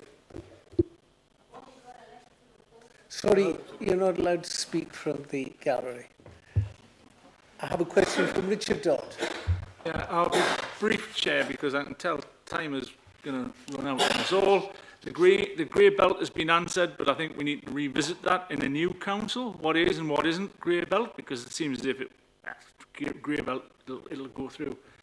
Felling licence. I've understood if you knocked a wood down of a 100-acre tree, you had to then replant 100 acre. Is that the case, or have I missed that? That is the case. I'm getting a nod. But the other one is for Mr. Murphy. Can you explain if these conditions cannot be met, what would happen? The drainage I'm on about. Just to be clear, the conditions are unusually worded in the negative, such that if the drainage one couldn't be met, then that element of the scheme, which includes, by logic, elements to facilitate the grid connectivity, wouldn't be deliverable and the scheme wouldn't be able to go ahead. It is not, we use them very rarely, but a scheme worded in the negative, a Grampian condition, is intended that the scheme could not be, that part of the scheme could not be implemented if the condition could not be met. Thank you. Councillor Alex Rex. Thanks, Chair. I'll be honest, I wasn't going to say anything until it came to the debate. But just to clarify something, Mr. Halliday, in a very lengthy presentation earlier, said the applicant had wanted 10 years to construct this. And you said, no, in line with other applications, it would be 5 years. That does not sound like rushing an application to me. That's following our policy. That's what that sounds like to me. And I'd like to put that to bed, because it's the one question I haven't heard answered when it was alleged on many times that this has been rushed to this committee, and yet a professional planner is saying we're bringing you in line with similar applications. And I say that, Chair, because I have one in my ward, and I know Councillor Robinson has one in his ward, and I would just like equal merit on each application. Thank you. Thank you very much. Any more questions from the committee? You would like another question? Yeah, just clarification before. Anybody else? Councillor Swin back at his hand up as well. Oh, yes. Fine, sir. Yeah, sorry, Chair. These meetings are held every month. I've been attending these for 8 years with a 100% attendance rate. I did not attend the £10 billion investment at Blythe because I'd already been on the site with a previous application there to see an open area. I do attend, like most people, when we can. It's so important. So let's put it right. Yeah, there was no reason for many people to go back to that £10 billion investment at Blythe site. So thank you. Councillor Stewart, I just want to reply. That was the best attendance I've ever had at a site meeting, 4 or 5 members. Normally there's 2 or 3. And, I'm not criticising anybody. You've all got busy diaries, commitments, you all work. But I'm just saying that, we're not great at attending site meetings. Councillor Swin. Thank you, Chair. The thing that hasn't been really talked about very much is the visual impact of the, I think, mostly the southern part of the site, the actual solar panels themselves. We have an objection from Durham County Council, and obviously you can see this site from County Durham, I assume. I wonder whether you could talk us through the visual sort of aspect of it, whether you obviously do feel that there is enough screening, despite the fact some of the trees will be cut down in the future. Can you just talk us through how you've come to that conclusion, kind of what the landscape mitigation is? Because when I look at I would really like to see the site, but when I look at it, it does seem to be that the site tops out on top of a hill, and is it actually possible to mitigate the entirety of the visual aspect of it or not? I'd just like you to talk through that for us. Thank you. Yeah, well, there was a landscape and visual impact assessment submitted as part of the application, including photo montages, and we went back for further information. So we went back for a zone of a ZVI to sort of show where the site would be visible from different areas, and then we went back. Well, and then as part of that, we actually got information on where it would be visible from in conjunction with the sort of wind farms. As Rob mentioned earlier, we commissioned Wardell Armstrong to independently review the submitted landscape and visual impact assessment for the planning authority, and Wardell Armstrong came back with pretty minor comments. One of their main comments was the extent of development on the northern site, the BESS, and the implications that had for actually more for greenbelt policy, but sort of also for sort of visual impact policy, and they made they had concerns about the effectiveness of the woodland planting around the site. As I've said earlier, most of that woodland was planted through the restoration of the open cast site, and as you've seen from the videos and from the photographs and heard from the objectors, it's in areas it's showing signs of wind-blown damage. So that was one of the aspects that Wardell Armstrong came back with. The effectiveness of that screening was open to debate over a 40-year period of the site. So what the previous case officer did, because it was David Love's case before I took it over, he went back to the applicants and put Wardell Armstrong's points to the applicants, and the applicants came back with this submission of the woodland management plan. So further information on the felling licenses and the future prospects for each of these various woodland compartments that provide screening to the site. So that was submitted, and that, as I've said earlier, one of the woodland compartments is going to be felled, a couple are going to be thinned, and other ones are going to be subject to sort of management over the period. So that provided us with a degree of comfort, but not sufficient comfort, because we were concerned that, okay, that's the formal position regarding felling. We've got this effect of increasing number of storms and increasing wind-blown damage, reducing the effectiveness of that woodland for screening. So that's what the Section 106 agreement does. The Section 106 agreement will secure appropriate visual screening for the lifetime of the development, which will require the applicant to plant and replant and maintain that appropriate woodland.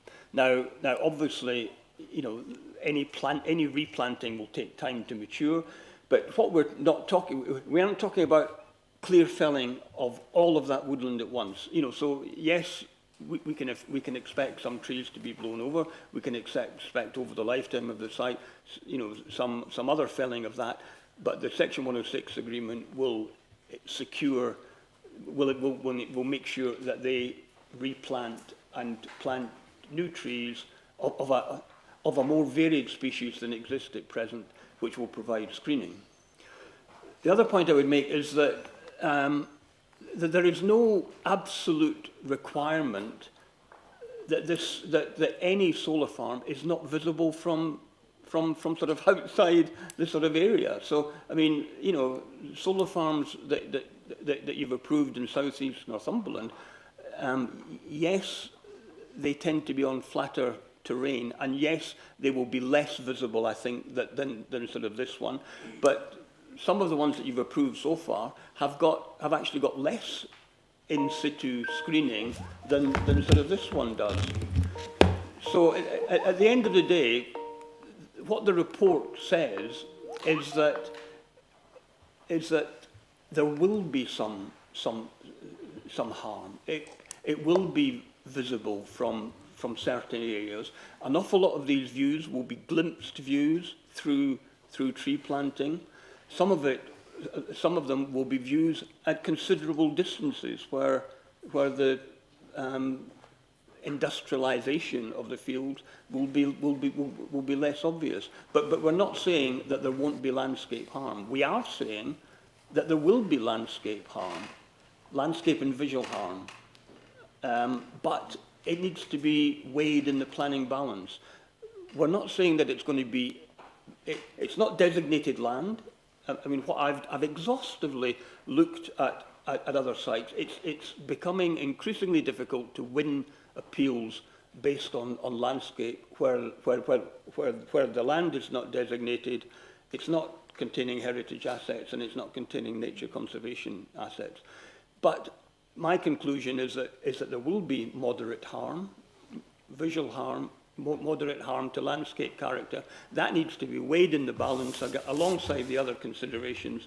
And as Rob has said, the weight that is now given to renewable energy generation is incredibly high. It's increased through the new government, through the changes that the new government has made to national planning policy framework, and the changes that the new government has made to energy planning policy. So that, and it's quite clear from appeal decisions that inspectors give very, very significant weight to renewable energy generation, both, well, in particular solar farm, because we aren't yet into a new phase of wind generation. But I'm not saying there won't be landscape harm, that there will be landscape harm. It needs to be balanced off against the other considerations.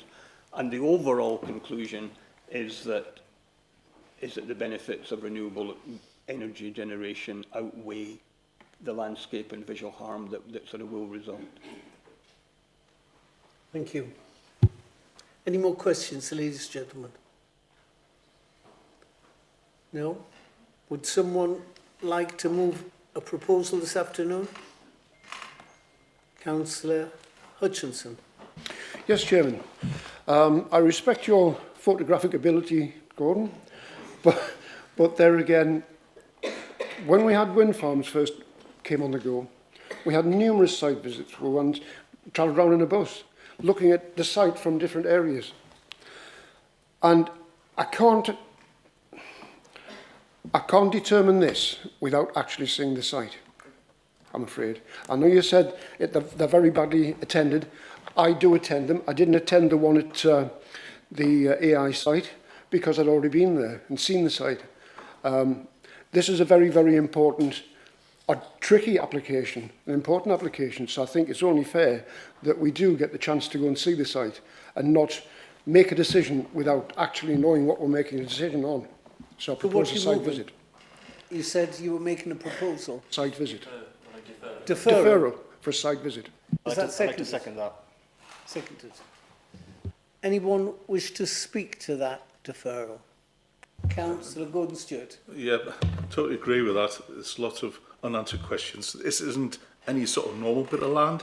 This is land which is in beautiful landscapes and real concerns about lots of issues been here, which, if we'd seen it just a few feet away, like we had a really good site visit a few weeks ago at the quarry site, we could ask those questions there, and it doesn't give you that impact when you're just listening to it here, asking questions. So there is a time for them, and respect you, Chair. I think we've mucked it up this time. We should definitely have had a site visit. Thank you. I would just like to say you're proposing to have a site visit to request or to find out more information. It deferred for site more visual information, i.e. what it looks from, what the view looks like from the south side, the impact on the site. Yeah. etc. Right. Questions? Or No, I just want to say, contributions? I support that, that's all. Debate, Chair. Debate on this, the site visit. Yeah, I agree with it. The site visit is exactly what I was going to propose. We've heard of minor and moderate harm, impact on various things. I've got problems with highways, drainage, health and safety, mainly visual impact. We can't assess that sitting here. And because of the pictures you showed, Gordon, that solidified my view. Because I didn't look at the trees, and I didn't look at your ploughed field. I looked at the hinterland. I looked behind them, and you can see for miles. So if you can see outwards for miles, you can see inwards for miles. And I want to assess that visual impact. That's why I support it. Right. Ladies and gentlemen of the committee, this application has been deferred for a site visit. No, Proposed and seconded. Proposed and seconded. All those in favour?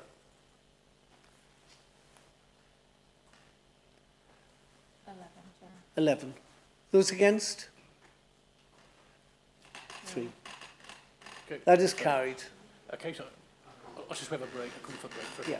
everyone. Yes. Ladies and gentlemen, 5 minutes to have a comfort break. Before the next item.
We'll now continue with the planning meeting. The second item on the agenda this afternoon is on page 123, and that is the demolition of 9 of the existing buildings at Cramlington Learning Village and the construction of a new Learning Village complex with associated access, parking and landscape works, as well as PV canopies, including temporary permission for the contractor access. And obviously that is Cramlington Learning Village, Highburn, Cramlington in Northumberland. And Judith, our planning officer, is going to take us through this application. Judith, over to you. Thank you, Chair. So this application seeks planning permission for the demolition of 9 existing buildings and the redevelopment of Cramlington Learning Village located at Highburn in Cramlington. The application site is located within the town of Cramlington. It is bounded by existing residential properties to the north and south, with the railway bounding the site along the western boundary. The Dudley Lane public highway runs adjacent to the eastern boundary. This slide shows the existing and proposed site plans for the development. The existing plan indicates in red the buildings that are to be demolished, with the green buildings shown on site that will be retained. As can be seen from the proposed site plan, the application also proposes alterations to the playing field provision on site. These elevations show the proposed build from the south and east. The proposed development is to be 3 stories high.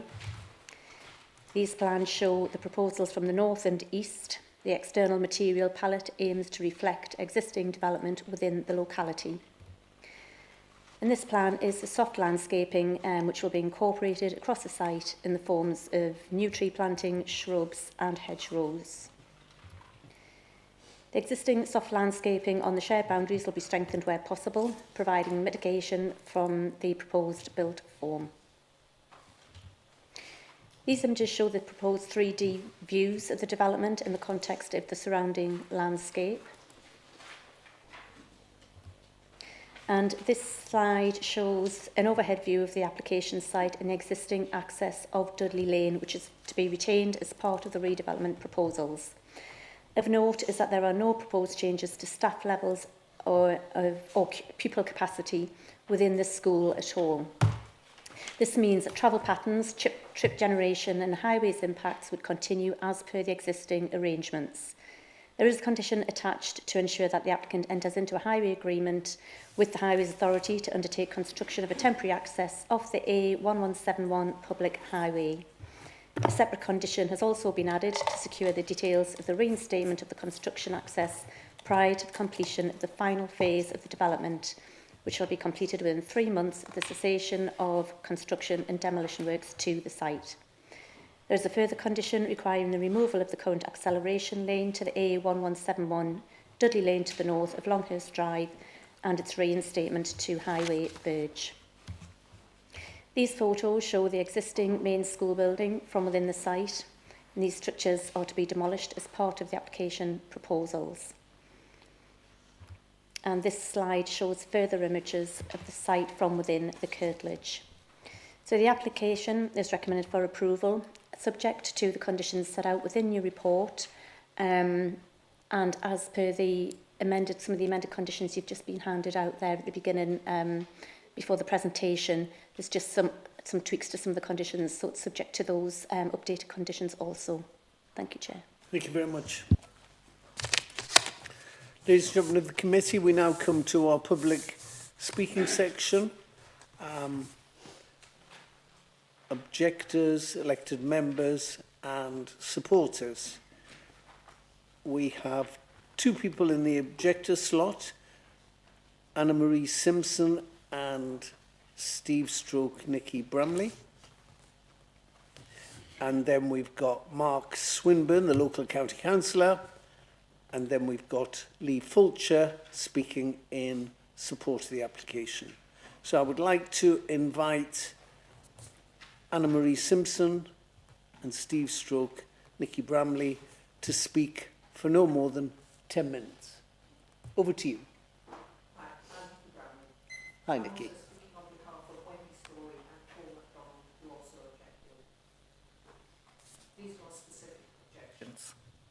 The southeast playing field has been subject to flooding since the bunt and drainage was installed after the October 2019 issues.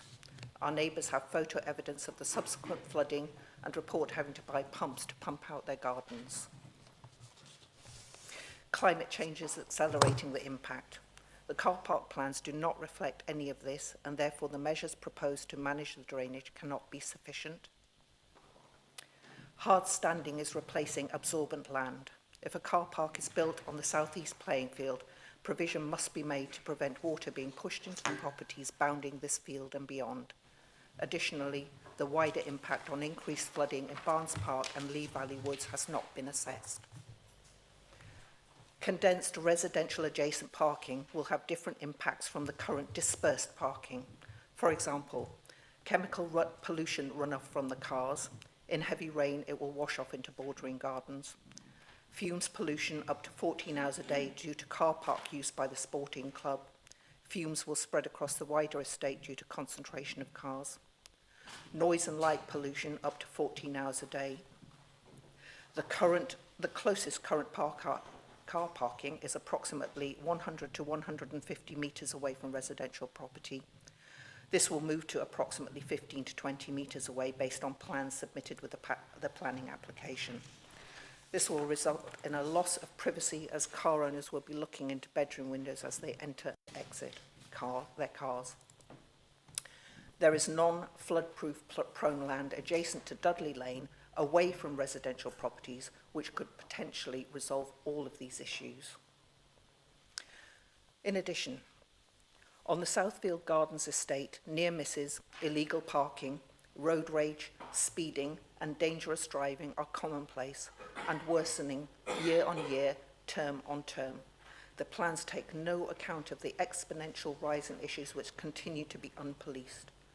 What's worse, the traffic plan asks parents to use local estates as part of Stride and Ride, which CLV took no part in creating and which was not designed around our narrow and twisty estate. No consideration has been given to moving the school entrance further north and using the proposed contractor entrance, just as shutting off the slip road, which will simply push more drivers onto the estate. Finally, the external services and plant access are adjacent to residential properties rather than being close to the facilities they are serving, with service vehicle access adding to congestion and the incremental noise impact of the substation and plant room on residents has not been assessed. Thank you. Who would like to speak next? That'll be my good self. Hello. Good afternoon and thank you for the opportunity to speak. My name is Anna Marie Simpson and I'm here to raise serious concerns regarding the road safety and access linked to the proposed development. I'm speaking today not only in a personal capacity but also on behalf of several residents of Longhurst Drive and the surrounding area who share these concerns but are unable to attend, namely Fiona Allen, Jane Medwell Wilkinson and a number of neighbours who live within Longhurst Drive and the adjacent streets. These are not minor inconveniences, they are daily hazards affecting residents,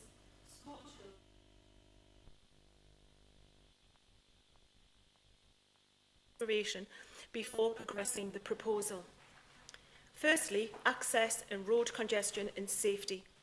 The current access road is already under severe strain. During school hours, congestion becomes both chaotic and dangerous. Areas like the Southfield Gardens, the filter, unofficial pick-up and drop-off zones, never designed for this purpose. This creates significant risk, particularly for children navigating between vehicles, often while distracted by their mobile phones and paying zero attention to their surrounding areas. Drivers regularly perform illegal and unsafe manoeuvres, park inconsiderately, and create excessive congestion making emergency vehicle access extremely difficult. This issue isn't limited to weekdays. With an increase in football events, weekends are now affected too, meaning the area faces clear, constant disruption with little or no respite.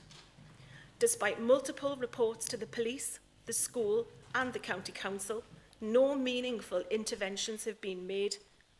The recent addition of a 20-mile-an-hour speed limit is welcomed, but insufficient. Without the redesign of the access, enforcement and consideration of real usage patterns, this situation will only deteriorate with added development traffic. Second point, visibility and pedestrian safety. Visibility when turning off the dual carriageway is dangerously limited. A blind corner feeds into a narrow road never intended for such traffic volumes, more like a private driveway than a public route. The lack of pedestrian crossings further endangers children and others on foot during peak times. These problems must be professionally assessed before approving any development that adds further pressure. Therefore, my closing remarks, I urge the committee and the school and Northumberland County Council to explore safer, more sustainable access arrangements. Specifically, I propose repurposing the new construction access point as a dedicated inbound route, while designating the current access road as the exit route. This one-way system would help alleviate congestion, enhance the traffic flow and reduce the risk of accident during peak times.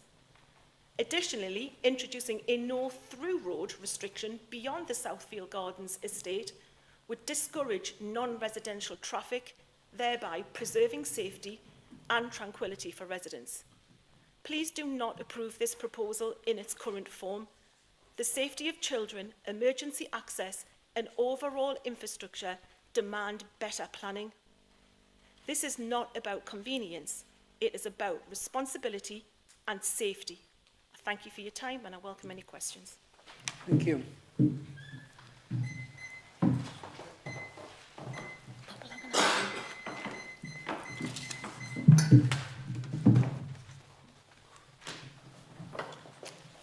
Mark Swinburne, you have 10 minutes, sir.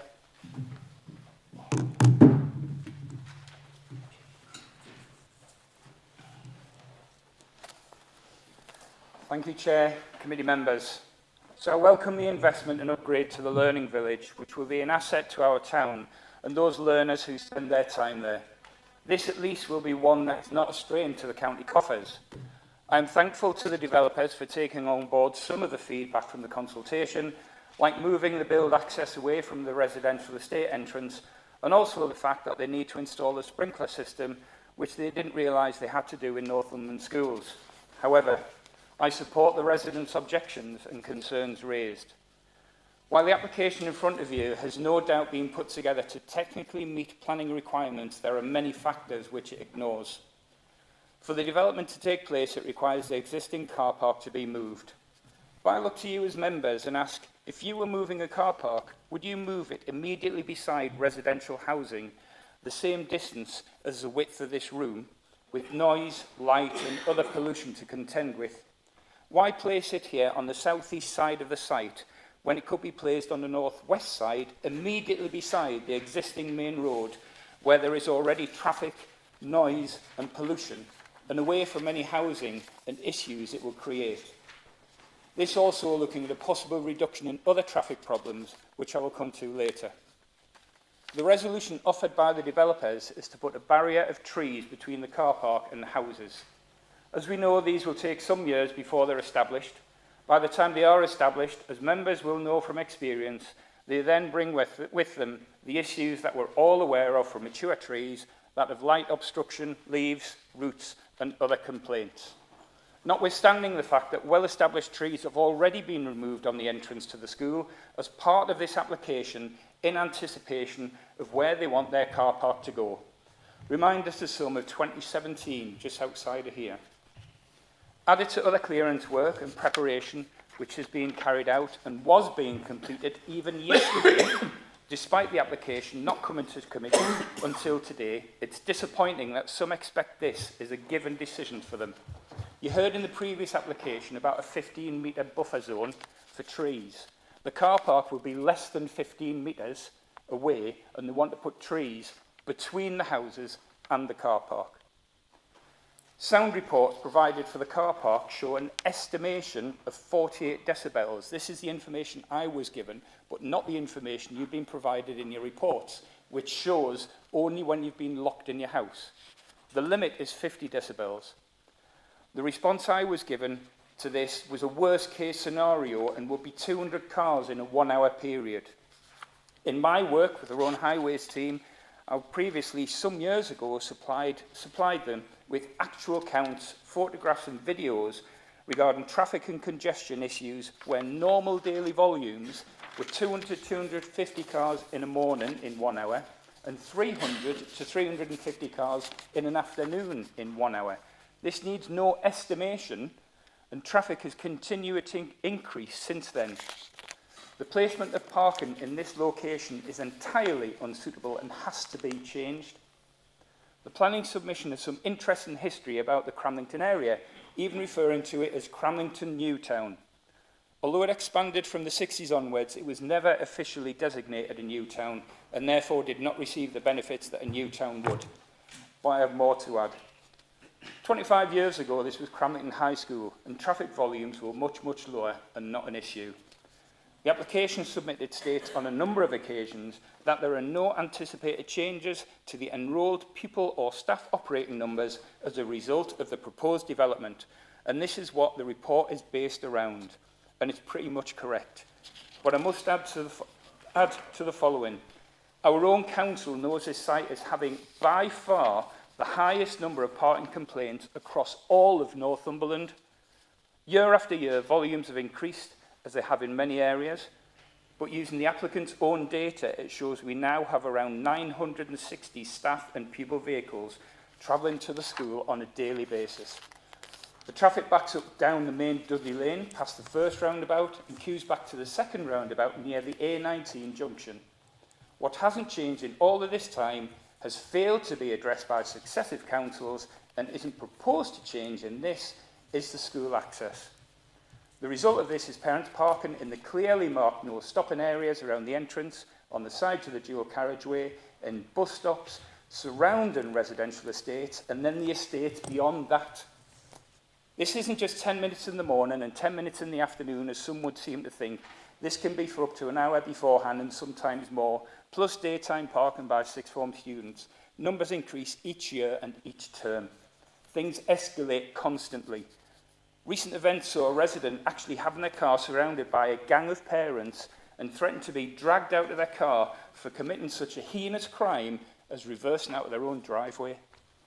But this only focuses on pupil and parent numbers. There's also use outside of school hours for sporting facilities, and the applicant's travel plan states the car park will be made available for any community public use which will sufficiently accommodate any anticipated parking demand in line with the existing arrangements on the site, and it's understood that the current arrangements operate well without parking on highways or highways issues. I can without doubt state that there are many residents who would challenge that. Again, the site has seen a huge increase in vehicle use over the years for sports, with traffic queuing the length of Dudley Lane back to major junctions and creating parking issues in residential streets. Sports event parking flows over the existing site parking provision into tennis courts, onto sports pitches, and visitors have a tendency just to dump their vehicles in surrounding estates due to congestion. The applicant's travel plan also shows a number of items that need correction. It includes access via a public right-of-way. Maybe the applicants ignored the fact, but you should know that the schools already has an application in to close this, so can it be used in their application as an access point? It shows information and a photograph of a park and stride on Lancastrian Road. This is part of a school streets programme brought in for the nearside Hareside Primary School. At the time of carrying out this work alongside Sustrans, Cramlington Learning Village was contacted on a number of occasions to be involved in the project, but no response was received. A little disingenuous to now try and claim this as part of their travel plan when they aren't even part of the programme. The plan also shows measures to encourage cycling. As a town predominantly developed and planned around cycle networks 60 years ago, and with one of the most advanced cycleway networks in the UK, both the councils, schools and user groups, including Sustrans, have consistently promoted sustainable travel throughout our town, hence why we've just invested £250,000 in upgrades. We know full well the possibilities of our cycleway network, and also that writing about it in a report does not resolve or negate the continued increase in motor vehicles and traffic congestion, which must be addressed.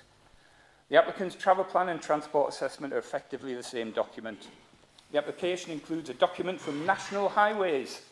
While they can't support dualling of the A1 or Moor Farm roundabout upgrades, they can surprisingly support this application's travel plan, including a statement saying that if it isn't supported, you would have to consult the Secretary of State for Transport. There's a bullying statement, if ever I heard one. Well, I would be happy for the Secretary of State to come down and see for themselves the carnage that takes place around this site with regards to parking and congestion. I stand here today as a local member, but I'm also a local resident and a parent, and have seen these issues escalate firsthand for many, many years. Please don't think for 1 minute this is just about inconvenience. Think of all the safety implications involved here that have been brushed aside in this application to get this through. Policy STP5 of the NLP outlines that development which promotes, supports and enhances the health and well-being of communities, residents and visitors will be supported. This very clearly does not. Members, the parking and traffic issues have escalated out of control here.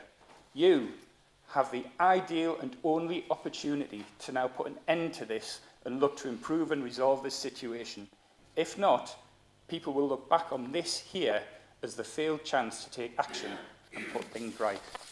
Thank you. Thank you very much, Councillor Swinburne. Now I'd like to invite Lee Fulker. You have up to 10 minutes, sir, for your presentation. Thank you, Chair, and good afternoon. I'm Lee Fulcher, Principal Planner at DPP Planning, and I'm speaking on behalf of the applicant, the Department for Education, in respect of this plan application at Cramlington Learning Village. The proposal has emerged from the DFE identifying that 9 of the existing buildings on site are nearing the end of their lifespan, and in conjunction with Northumberland's education team, the school has been identified as a priority for replacement teaching facilities. 4 of the existing buildings will be retained, including the Junior Learning Village building and the Sport Hall, along with 2 residential properties belonging to the school caretakers. The cycle speedway track and cricket scoreboard and pavilion adjacent to the school site will also be retained and does not form part of this application.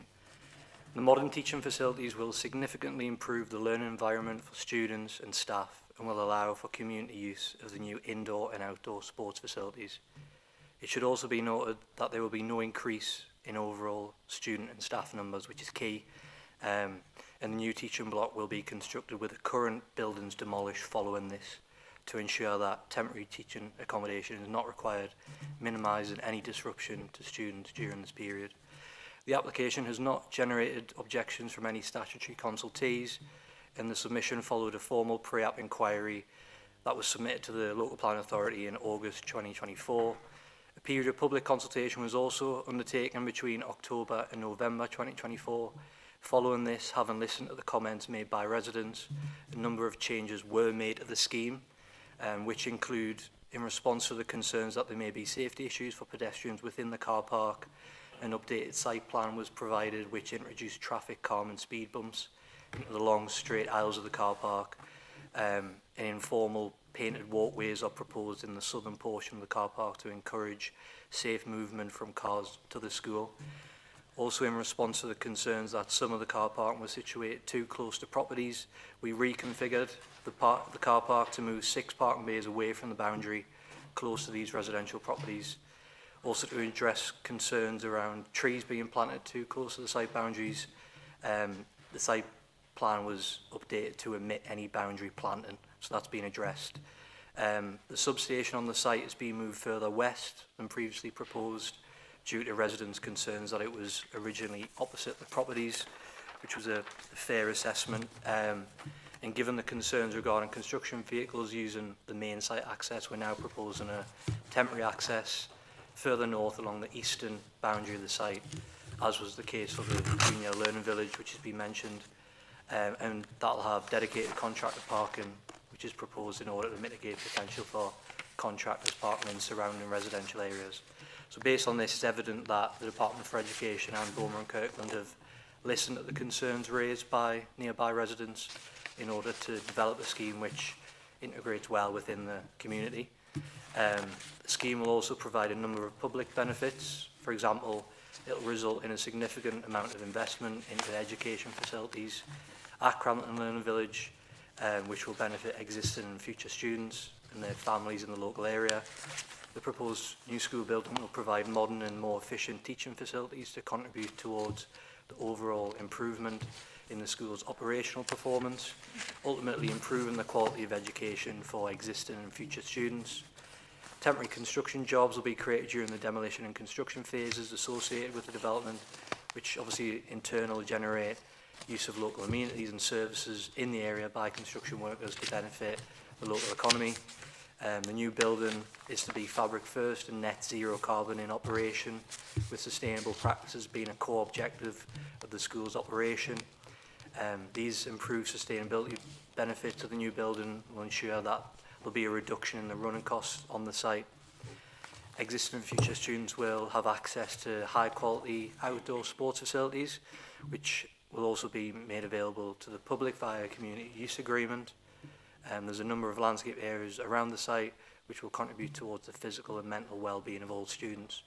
And on that, the proposed development will create a further additional 4,000 square metres of open space, and there'll be wildlife enhancements providing over 10% biodiversity net gains on the site.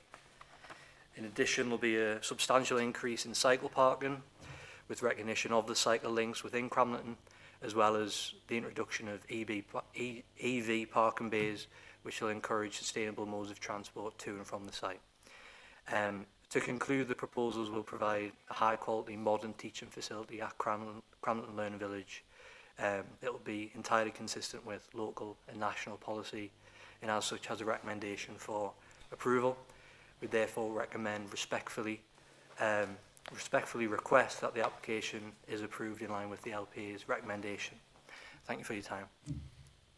Thank you very much, sir. Thank you.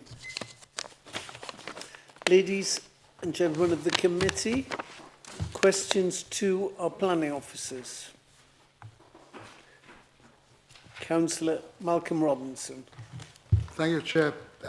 Matthew, as any members here with schools in their ward know, the parking at school times, bedlam, absolute bedlam. But, and if there's any school in Northumberland where a pick-up and drop-off point would have been ideal, this is it, because you've got plenty of space.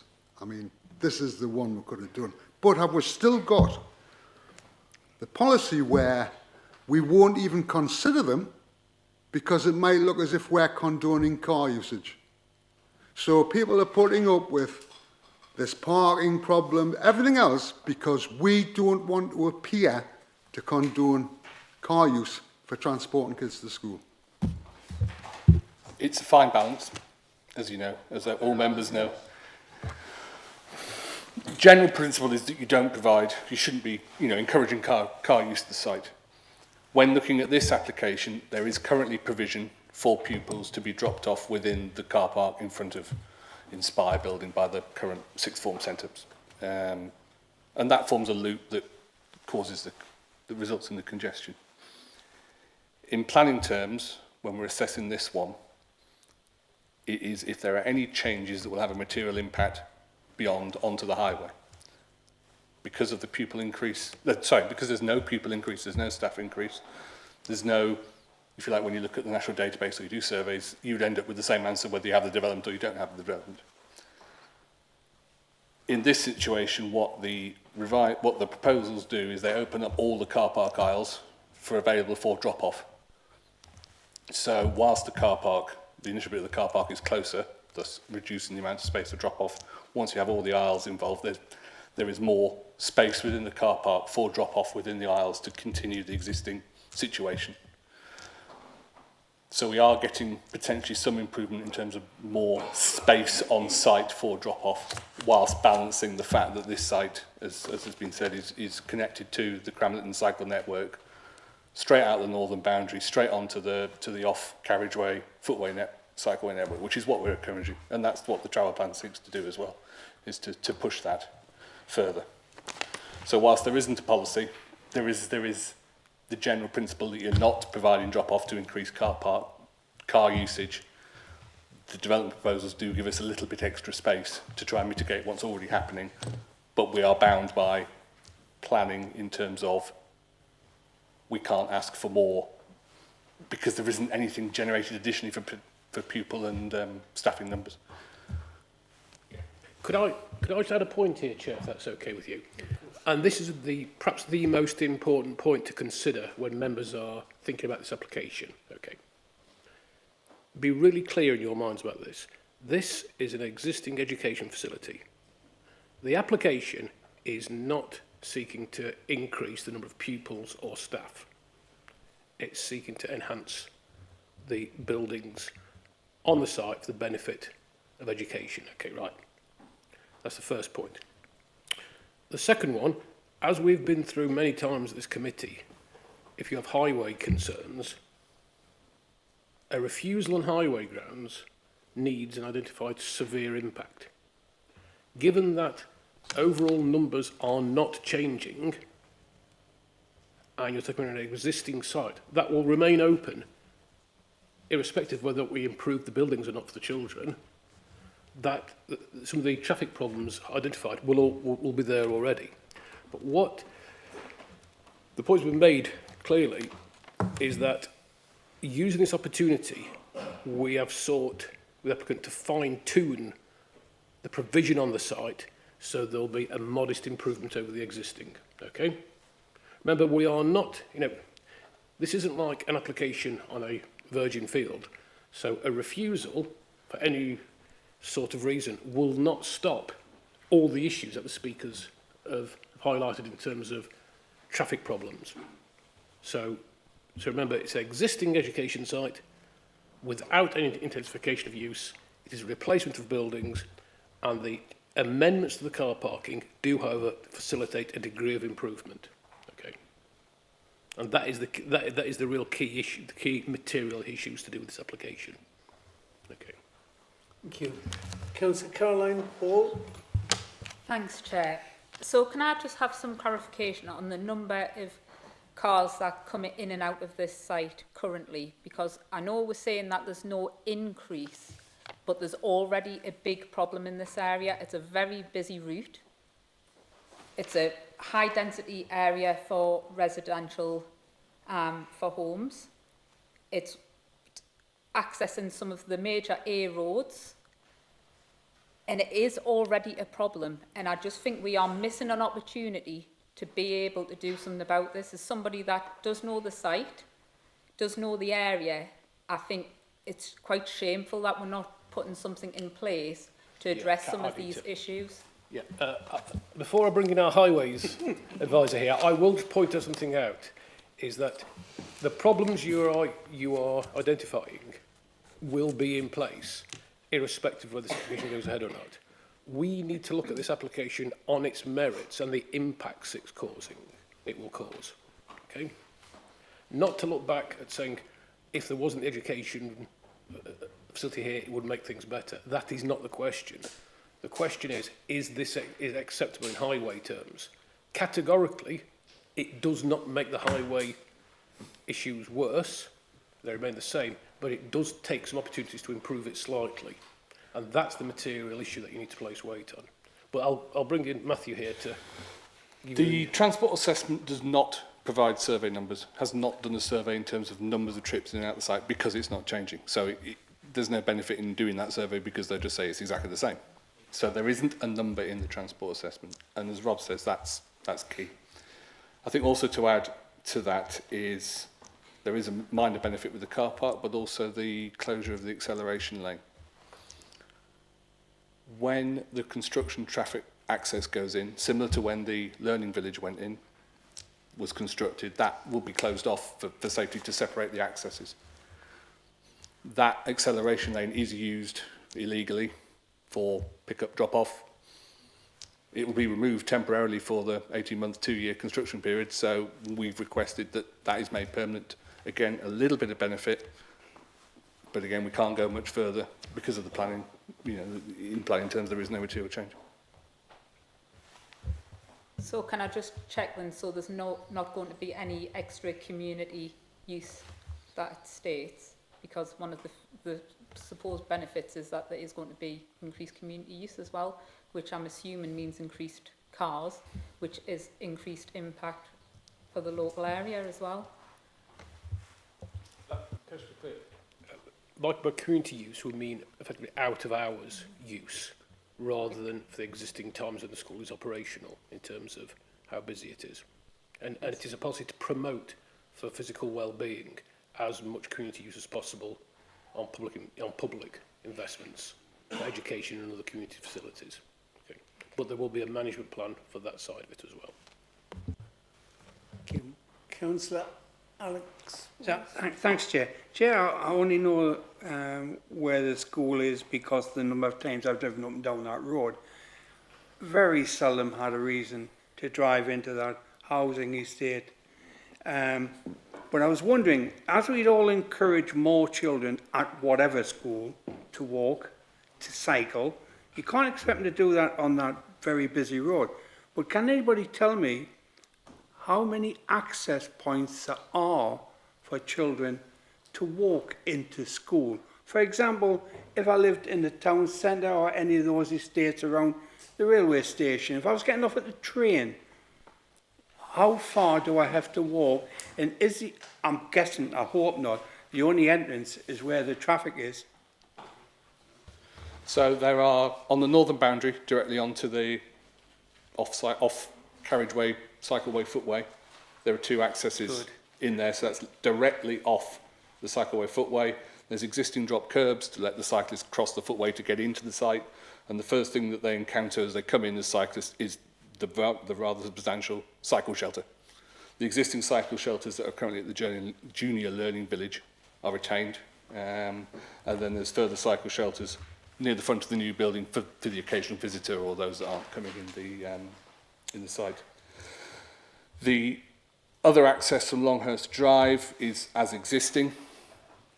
For those walking from Longhurst Drive, there is a cut through to Barnes Park at the south end of Longhurst Drive. So again, you can get from Barnes Park to Longhurst Drive using the existing footways, cross at the existing private zebra crossing. It's not in the highway within the site, and then walk straight into the secure site. The public right-of-way that runs through the site currently gets retained, but it falls outside the secure boundary. So there's another access around the back of the sporting club building, which is as a public right-of-way currently.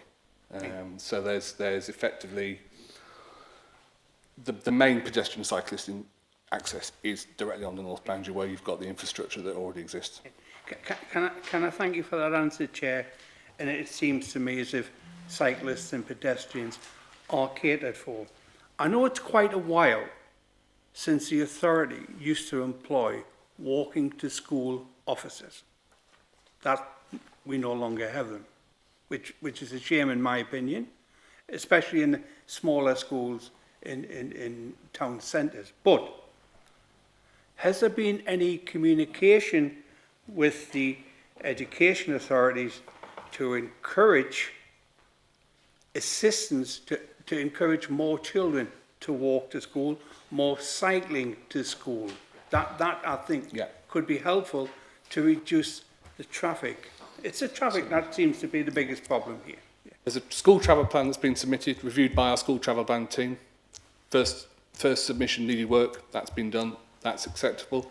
What we have done is we have recommended our condition, which has been kept by the LPA, is that that's implemented as soon as they start the construction work, because all the pupils are there, all the staff are there. You can start doing those measures, those incentives, those strategies can go in.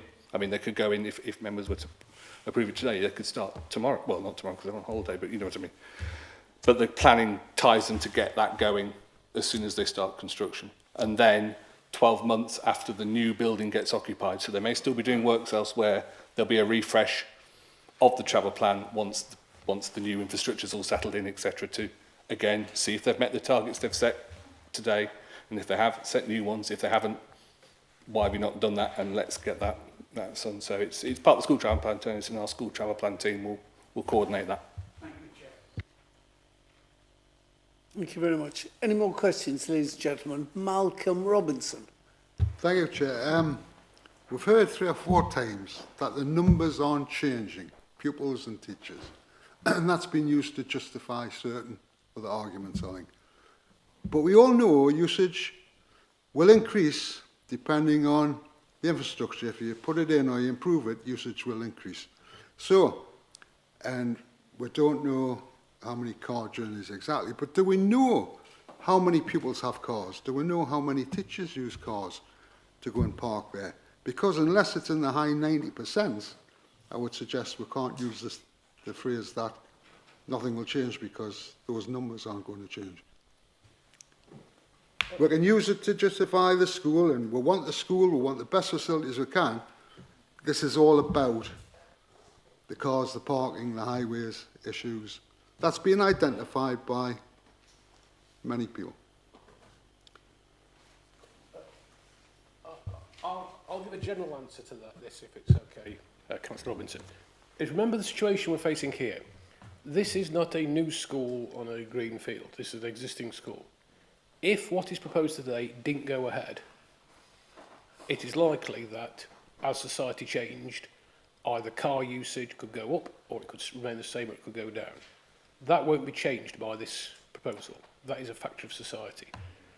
What there is, however, here is while these proposals will not make traffic worse, there is an opportunity for a slight mitigation of them, and Matthew has set that out. So I would steer the committee here to be not placing weight on a scenario, on problems associated with the scenario which is existing, rather than look at what is proposed in planning terms, which we haven't talked about at all, that the scale and massing and design of the buildings, are they acceptable? And we've heard no questions about that so far, because actually the transport impacts, and while we have sympathy obviously with the residents, that lots of schools cause problems, this application in itself is not going to contribute to making them worse. Okay? I'm not giving it any weight, Rob. What I'm saying is we've missed an opportunity to improve a poor situation. Yeah, but, that's all. Yeah, but you know. Yeah, but what you're into there, with all due respects, is that we have to look at what is in front of us, and given the impacts, is it acceptable? Given the fact that the highway impacts will not be made worse by this, then you have to place weight on what marginal benefits there are in terms of highways, and that has been as explained in terms of additional cycle parking, additional space for drop-offs, etc., and the promotion of a new school travel plan. Anything you want to add to that, Matt? No, I was just going to just some numbers from the travel plan that they did of the students who were asked through a show of hands how they travel to school. And I'm rounding up slightly, so it may not quite add up. We're looking at about 63-64% come by walking, cycling, scooters, public transport.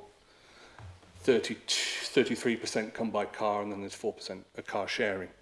So it is majority sustainable transport access for students. On the staff side, it is predominantly car-based. You're looking at 88% coming by car, and 10% if you round up a car sharing of the staff that answered the question. So obviously staff are an area to concentrate on. You'll note also there's a condition for a car parking management strategy as well, so that the school can have management of the operation of the car park, especially when it comes to sixth form parking, as to whether they give sixth formers passes to park in the site. And finally, instead, having an application like this is an opportunity to secure the requirement for a new travel plan that we wouldn't have otherwise. Okay. Any more questions? Martin. Thank you, Chair. Two questions. I think that it's been said that there will be improvements for community use for the school, which is always welcome. From issues within my ward, I know that sometimes that can be difficult in practice to secure. So I'm just wondering whether we've got, we're confident that we've got the conditions or whatever in place to make sure that that will actually happen, because we had a period in I think where it was very difficult. That is working out now, but it's something that we need to be sure that will happen. We're just checking. Give us a moment. And the other question really was kind of around what has already been discussed. Obviously, having 63% of the pupils using active travel to get to school is really good. And I wish we had the cycle network in Alnwick that they obviously have in Cramlington. But I'm wondering whether there's anything here in terms of what we could do, whether we could attach something, because it is always those kind of soft aspects of getting behaviour change and ensuring the culture change of pupils to travel by active travel, whether there's anything we could do to improve that over and above the travel plan, which I know every application now has. While they're looking at conditions, also, the travel plan is the means to which we go for that soft, the softer approach, the encouraging behaviours approach for that. Well, what I'm asking definitively is, could we put some money towards helping with things like bikeability and that sort of thing? Is that possible? Is it within the art of the possible here? We have no power to attach that as a condition on this tough application. What we can, however, is make sure that the travel plan is best practice when it comes to the promotion of non-car journeys. And just to add quickly... so, Rob, just saying on the bikeability is a measure to encourage cycling, the setting up of a bikeability training for pupils. Yeah. So it is in the travel plan already. Yeah. And just to be clear, I think you made a good point, actually, Councillor Swinback, in that the community use for things like weekend sports is some things that different education facilities embrace more or less enthusiastically, if I can put it that way. But condition 14 requires the development shall not commence until community use agreement prepared in consultation with Sport England has been submitted to and approved by the local planning authority. And this agreement shall be posted at playing fields areas and include details of pricing policy, hours of use, access by non-school users, and mechanisms for review. Okay. And that cuts it both ways, in that promotes the concept, but also requires it is managed responsibly as well, in terms of some of the points made by some of the objectors. Okay. Sorry? Yes. Yeah. Good.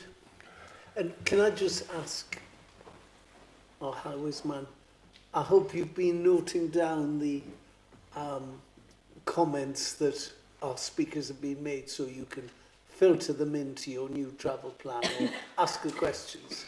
Is that the case? Yes, certainly. I mean, those issues raised are well known amongst various departments within the Highway Authority, so they are well aware of the existing issues and what we've been able to secure through this plan. Good. It'd be nice to feel that their comments were taken forward. Okay. Any more questions, ladies and gentlemen of the committee? No? Would someone like to move a proposal, please? Yes, Malcolm Robinson. I propose office a recommendation, Chair. Thank you. I'll second that, Chair. Have we any debate on this item? Alex. Chair, just very, very briefly, and probably nothing to do with the debate at all, except Rob Murphy mentioned planning condition 14. Thanks to Councillor Swinburne, he reminded me it was 25 years ago, Cramlington used to be the high school. And I remember that planning application. And I remember that planning application was to sell a sports field to build the houses that are now complaining about the traffic driving by. Sport England were very objected strongly against the sale of sports field. I've got to be honest, being on a plan committee, it's the first time I've heard about sports fields being sold, and that was where it happened. And now it's come back to haunt us. It's right what the objectors have said. It's right what Caroline's identified about the traffic there, being a visitor to that school. It's not our responsibility, but it's somebody's responsibility. And I think working together in partnership, we should be able to come to a solution to make everything, at the end of the day, a safer environment for them kids accessing the school. But it's the community use. Sport England will be watching this very, very closely, I believe, knowing how involved they were a generation ago. Thank you. Caroline. Is there somebody across here? It's absolutely fine. Right, so I can't vote for this. I'm not going to vote against it, but I will be abstaining because I think it's not bringing any extra to the table. There's no extra provision. There's no extra SEND provision. I think it's going to cause more of a headache for residents. I think it's a wasted opportunity to sort some of these issues out. So I will be abstaining for them reasons, and I just think it's a real shame that this, because it's not really that old a school either. No. When you go into it, and I've got schools in my ward that were the predate me, which this one in many places doesn't. So I just think it is a waste of opportunity. So I'll not vote against it, but I will be abstaining on the grounds that I pointed out. Thank you. Thank you very much. Councillor Jeff Reid. Thanks, Chair. This is the second to last decision that I'm going to make. So, but I hark back to the very first decisions I ever made on planning, and it was about schools and parking. It's a problem, and we should grasp the nettle, regardless of what governments say or regardless of what planners say about not having enough park. You know, we shouldn't encourage people to use their cars. But the reality is, the people who use their cars to get here will have no other alternative because the kids are too far away or whatever. But we do have to find a way that residents can live next to schools without the constant interruption of their peaceful existence by people who will not obey the law and who will not obey just civil society. You know, I've had it all the time. I've been a councillor in Plessy.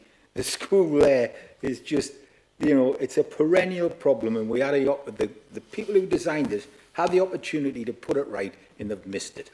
And I get all of the stuff about how you can't, you know, but all the questions and all this debate have been about inconsiderate motorists, not about the great structures they're going to be, the energy efficiency of the buildings, or the working times, you know, pupil safety. There's been no questions about that, whether there's going to be Harris fencing around it or nothing. It's all been about the perennial problem of people not being considerate. So, you know, there isn't any reason to vote against it, but I have some sympathy, thanks. Have some sympathy with Councillor Ball, because, you know, sometime the next one of these comes up. If you remember, we had the same trouble at Seaton Delaval. I'll tell you what we'll do. We'll put the car park across the road from the school. I mean, for goodness sake. So the next one of these, can we just think about this and just try and have a school that solves the problems that it creates in the neighbourhood, instead of, well, you know, it'll help a little bit. Residents need to have a solution, and we should really be working on that instead of just accepting that, you know, people are not very nice. Thank you. There's only one. I've only got one more interruption next time, so I'll have to think of something to say. Okay, we'll look forward to that, Councillor Reid. Councillor Hill. Thank you, Chair. Well, it is one of these ones where you can have sympathy with what's been said by the objectors and take the point about associated concerns. As somebody that's fought and been frustrated. I'm looking at Guy, we're not going to argue, Guy, but about the delays and for a new school in my area. I do like to see, you know, a positive new schools, which will be much more efficient financially, and that will help the education in Cramlington moving forward. It is, I mean, as a councillor, and all the new reform councillors will find this, every single one of them, every single 69, they're going to win a lot here.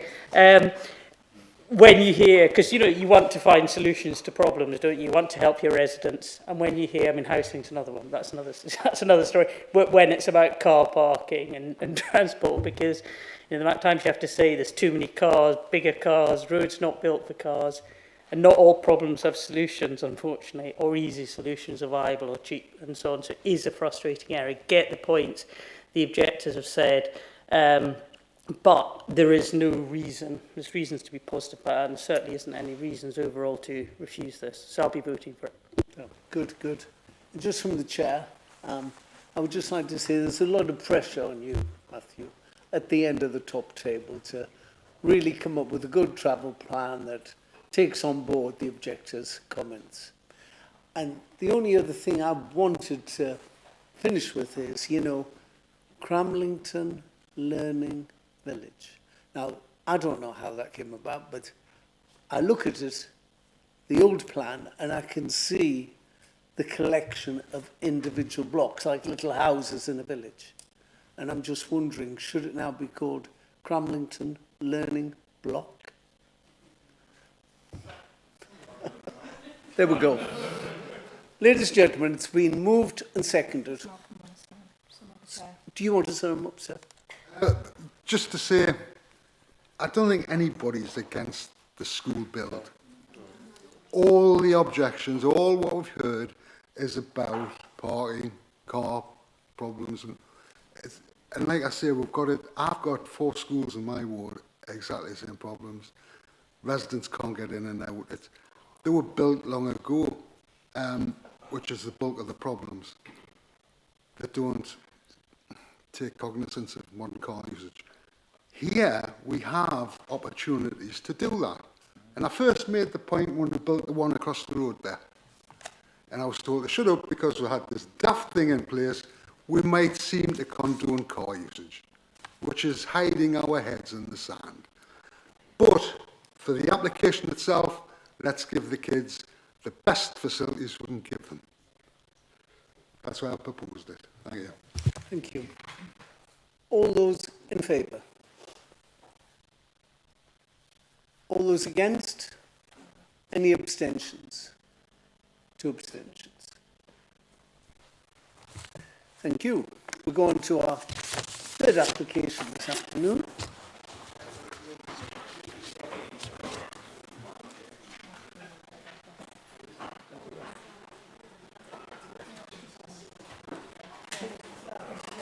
Malcolm, has he given us permission to continue, or does he want us to wait? Oh, he's got an interest, of course, yeah. Yes.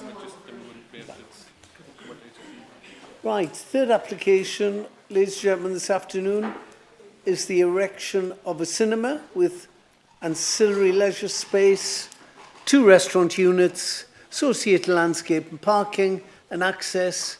And of course, this is land to the east of Lintonville Terrace, Portland Park, Ashington. And our planning officer this afternoon is yourself. I'm not Ryan, unfortunately, but my name's Ashley Rossiter, and I'm a senior planner on the South East team. Okay. And would you like to tell everybody your name, just in case they don't know you? Oh, sorry, yeah, Ashley Rossiter. Ashley Rossiter. Very good, Ashley. Nice to have you here. Thank you. Thank you, Chair. So there are just a few updates to provide since the committee report was finalised in the form of some minor rewording. So Condition 2 has had some typos amended for approved plan numbers. Condition 5 regarding ground gas has had a change in wordings that it now reads, the report shall specify to the local planning authority's satisfaction how the annulus of service ducts will be sealed to prevent gas ingress into the occupied space of the building. This is instead of the living space of the dwelling. Condition 9 regarding the verification report to be submitted has had a phrase removed.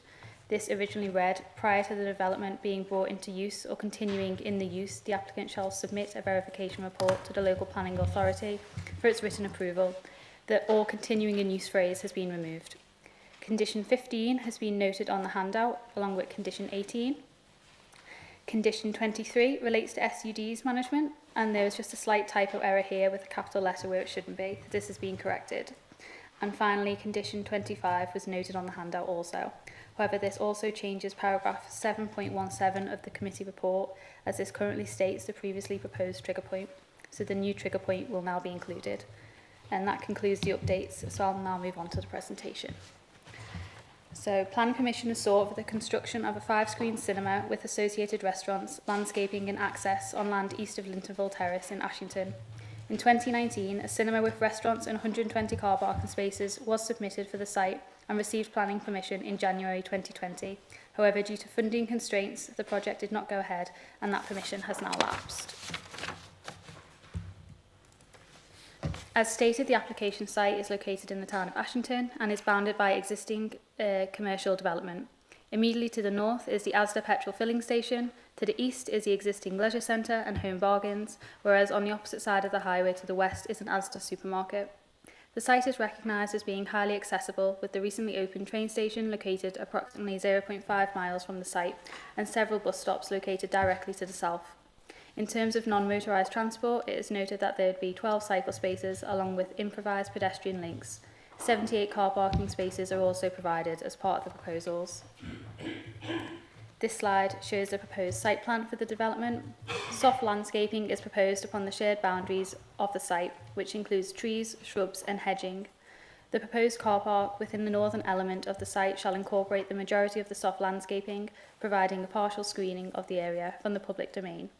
External seating areas have been incorporated also along the eastern boundary of the proposed build, whilst various paving and outdoor furniture improvements are also proposed within the curtilage of the site. So these images show the proposed east and south elevations for the cinema. The building will be approximately 55 metres by 40 metres with an overall height of 11 metres, including signage at roof level. These plans show the northern and western elevations of the development. The materials used will be brick and stone to the lower half of the building, with mesh over curtain wall glazing being the main feature of the upper half of the building. This slide just shows a visualisation of the cinema so you can understand some of the features better and how they'll fit in within the site. These are some photographs from adjacent footpaths, and as you can see, the site is currently surrounded by security fencing. These photographs show the site facing south from the adjacent footpath and the nearby roundabout. Existing commercial and residential development is visible within the first photograph. And these images show further views of the site facing the public viewpoints. The existing leisure centre is visible within the rear of the second image. So overall, the application is recommended for approval, subject to the conditions set out within the committee report and the amended wording as noted before the presentation. And I've just put the visualisation back up for members to see. Thank you, Chair. Thank you very much, Chair. Thank you. We have one speaker this afternoon, ladies and gentlemen, speaking in support of the application, and that is Hannah Thompson. Hannah, over to you. Thank you. Good afternoon, and thank you for the opportunity to speak this afternoon. I'm Hannah Thompson, a Senior Planner at DPP Planning, representing Advanced Northumberland today. We welcome the case officer's recommendation for approval and are pleased to present the case for the Portland Park Cinema development on behalf of Advanced Northumberland. The proposed development is an integral part of Northumberland County Council and Advanced Northumberland's £36 million Ashington Regeneration Programme to grow, renew and connect the town centre, securing investment and creating a new leisure destination in the area. The applicant is grateful to the government and the council for the funding for this development, recognising the economic contribution the delivery of the scheme will bring. The approval of this application would help to achieve this, paving the way for the delivery of a new high-quality cinema complex, accommodating 5 cinema screens with ancillary leisure space and 2 restaurant units. The ancillary leisure space is to accommodate an indoor competitive games and entertainment area and has been designed to offer flexibility and a wider offer. The new cinema is to be run and operated by Real Cinemas, and Advance Northumberland is delighted to be able to partner with Real as one of the UK's leading independently owned cinemas. Real remains committed to the project in full knowledge that Blythe Market Pavilion will open later this year, and with an agreement to extend their lease to 25 years. A demand study was carried out in 2023, and this determined that there remains sufficient demand within the catchment area for an additional cinema in South East Northumberland and in Ashington. The opening of Northumberland College in 2026, another important regeneration scheme for Ashington, bringing around 3,000 learners within a mile of the site, will only boost this demand. 3 key themes have defined the overarching vision for the development, and these are celebrating cinema, providing a community building, and regenerating a prominent site. These have been integral in GT3 Architect's design of the scheme, and if approved today, the scheme will enable significant benefits across these themes to be delivered for the town centre and local population. To name a few, the scheme will provide an active use for this long-standing and vacant, sustainably located brownfield site at the Northern Gateway to Ashington, and since the opening of the Northumberland line, the site is even more accessible. The development will provide a leisure offer and create a destination where residents and visitors will want to spend time and money. Subsequently, the town centre will benefit from boosted footfall and spending, thereby enabling businesses to succeed and grow, reducing vacancy rates, sustaining, creating part and full-time jobs, collectively supporting the local economy. With Real as the operator, the scheme would support the community, their community-orientated business, and at their existing sites offer cultural film nights with food banks and engage with local communities to build up a unique local identity for the cinema within the areas that they operate in. The materiality and colour palette has been carefully considered by the design team to reflect the use of the building as a cinema and to ensure that the building and surrounding spaces will be accessible for all. Consideration has been given to the local heritage context, and officers have agreed that the proposal would not harmfully impact on the setting of the nearby Ashington Cooperative Society premises, which is a Grade 2 listed building. The hard and soft landscaping proposal also offers a visual improvement for this location, revitalising the streetscape and local public realm, whilst also ensuring the site is well connected and accessible for all, with consideration to pedestrian design lines and the significant level changes that exist across the site. The scheme successfully unlocks a highly complex site from a biodiversity net gain perspective. The local planning authority and the applicant team have worked pragmatically to ensure that the mandatory net gains can be delivered off-site and that this does not prohibit the future regeneration of the site. And finally, the proposal offers an environmentally sustainable scheme with regard to ensuring low carbon sources of energy can be utilised with the inclusion of roof-mounted PV. It's also important to note that the principle of the development has previously been accepted following the approval in 2020 for the mixed leisure-led redevelopment. This included a seven-screen cinema with ancillary restaurant provision, and the implementation for this has now expired, and by comparison, the current proposal offers improvements both physically and operationally.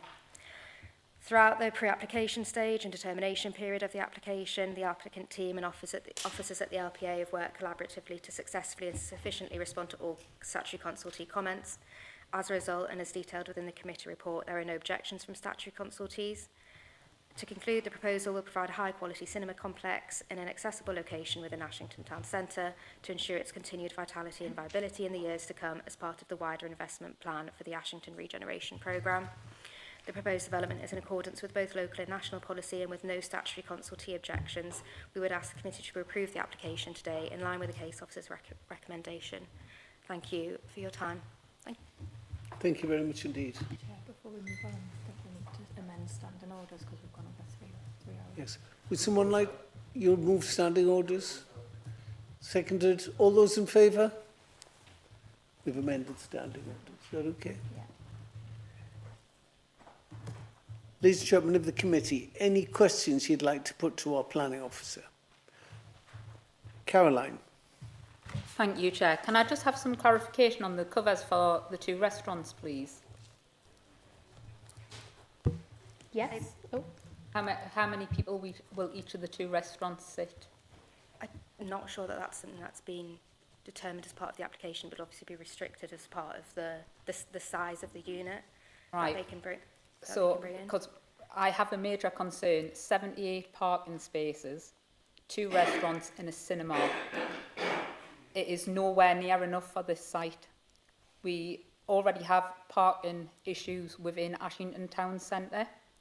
78 parking spaces is not going to service this area where it's already very busy. There's highway issues on the double roundabout issue. What's not mentioned in the document is actually that the bus station's right beside it. And I just have grave concerns that 78 parking spaces is nowhere near enough for 2 restaurants, which I'm guessing they're going to have more than 40 seats each. And we can't, like the school and everything else that's been before us, people travel by car. We want people to come to Ashington to spend money in the cinema and attend the restaurants. There's not going to be parking. The other car parking areas, there's already issues in their car parks where if the store's closed at 8 o'clock and you park in that car park, you will get a private parking ticket. And I just feel 78 parking spaces is nowhere enough. I welcome the cinema, but I think we're actually going to cause a lot of issues. Ashley, can you shed any light on Caroline's request, how the company worked out the provision of 78 cars? I was going to bring in highways for that. I'll need to comment as well on this one. Yeah, okay.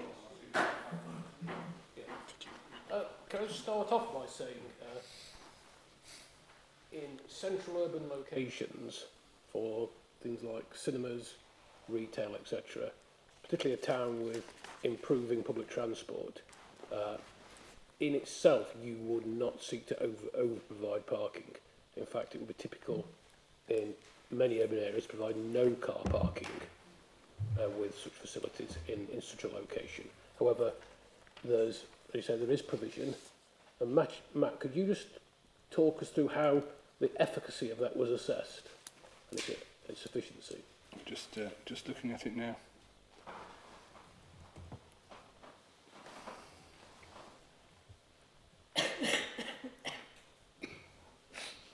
What could perhaps do? Perhaps have another question, then we can come back. Okay. Respond when. Is that all right? Yeah. Georgina Hill. Thank you, Chair. I've just questioned really, obviously this seems overall a positive regeneration project. I was going to say I'd like one in my area, but be better careful about the competition with the cinema, which Rob will certainly know what I'm talking about. But just on the point, and it's slightly peripheral, but it's useful information. It's obviously not the area that I'm from, but one of the objectors is suggesting it's an overkill. You've got cinema in Blythe and Cramlington. I mean, I presume the business case has been worked out that it isn't an overload of cinema capacity. But if you've got any extra comments on that, it's not going to kill the other developments. Yeah, and that. Yeah. This is a classic town centre use. It's an appropriate location, and there is someone, a commercial operator, who is willing to sign up for an extended period. So they've had a cold hard look at the footfall. And ever since the trough that was lockdown, cinema attendances have been increasing, and the offer is being diversified away from the conventional, just the blockbusters, to things like live screening of concerts as well, things like that. So I think there's probably an opportunity for plenty of capacity here. And also, competition in itself is not a material planning consideration. Oh yeah, yeah. Just this, well, yeah. Well, Matt, come back. Yeah, I've got the figures that were presented in the transport assessment on the parking. As Rob says, obviously town centre site, we're encouraging sustainable access, etc. However, a parking accumulation assessment has been done based on the trip generation that they use to demonstrate how many trips will be generated in the peak hours. Looking at that based on the Friday, Saturday, which obviously is the peak for leisure-based uses. The car park based on those figures is 63% occupied maximum on the Friday and 82% occupied maximum on the Saturday based on those figures. So there is scope, there's room to, extra space and to cater to the fact that's an average one. What I just need to double check is whether they took any account of linked trips, i.e. you drive to the cinema and then you stay and go to the restaurants afterwards. It appears that they haven't, so that accumulation is based on the people that the survey says will go to the cinema and the people who go to the restaurant come independently just to do that, nothing else. So there is double counting, if you like, in that accumulation to some extent between the restaurant use and the cinema use. Can I just check? I might have missed it, but there doesn't appear to be any staff parking in there. Late night economy, staff are not going to be walking to and from work in the most part, so they will need somewhere to park as well. I still stand by that 78 parking spaces is not enough for 2 restaurants, staffing and the cinema development and the gaming arena. I welcome the development, but this is nowhere near enough parking for the town centre development when we're claiming that we want to bring people into the town. 78 spaces.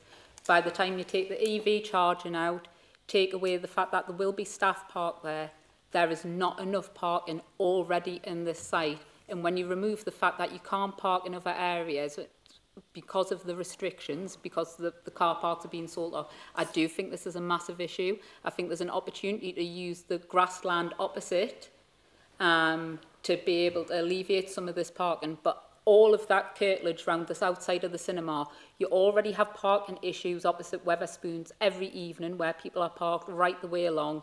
And I think this is a big issue. I think without this, I think it's going to cause a headache. I think we're going to end up with lots of issues of people getting parking tickets on a regular basis. So I do think this does need to be looked at, because we want people to come to the cinema, we want people to come to the restaurants, and then restaurants, to be sustainable, are going to have more than 40 covers each. And I just think by the time you take into all these considerations, I do not think 78 parking spaces is anywhere near enough. And you've got the bus station, which is right next door, which it doesn't take into the fact that all the journeys going by there. And we have massive problems on that roundabout. That's not a roundabout, unadopted road. So I just think we've got highways issues left, right and centre on this one.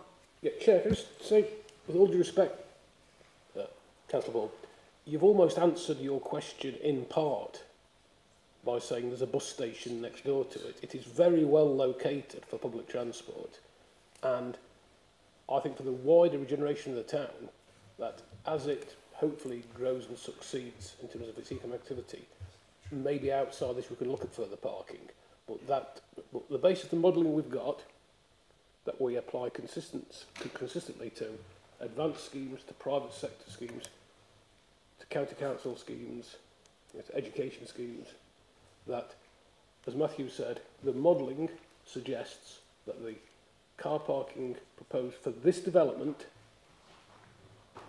is adequate. And in fact, there's an element of double counting, because remember what Matthew said? He said it's been assessed on visitors to the cinema and visitors to the restaurants being 2 separate entities, when actually it's more than likely that there'll be an overlap in terms of people doing both. Okay. So on that basis, there would not seem to be, and I hate to go here because I always say this at this point, there will not be a severe impact associated with this development.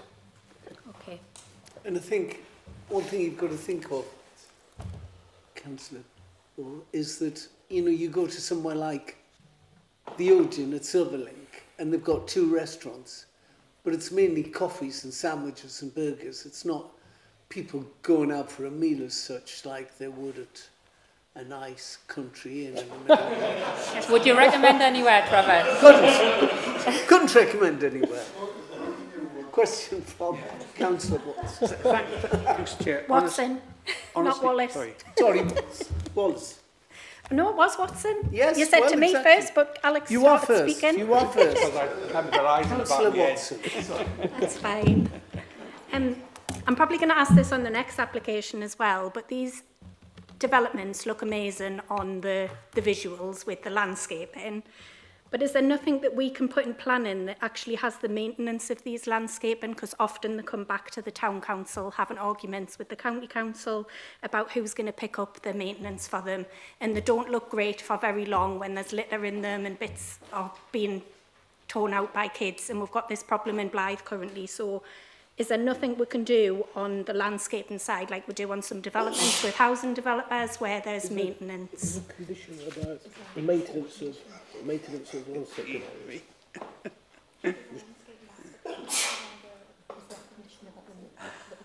Bless you, my child.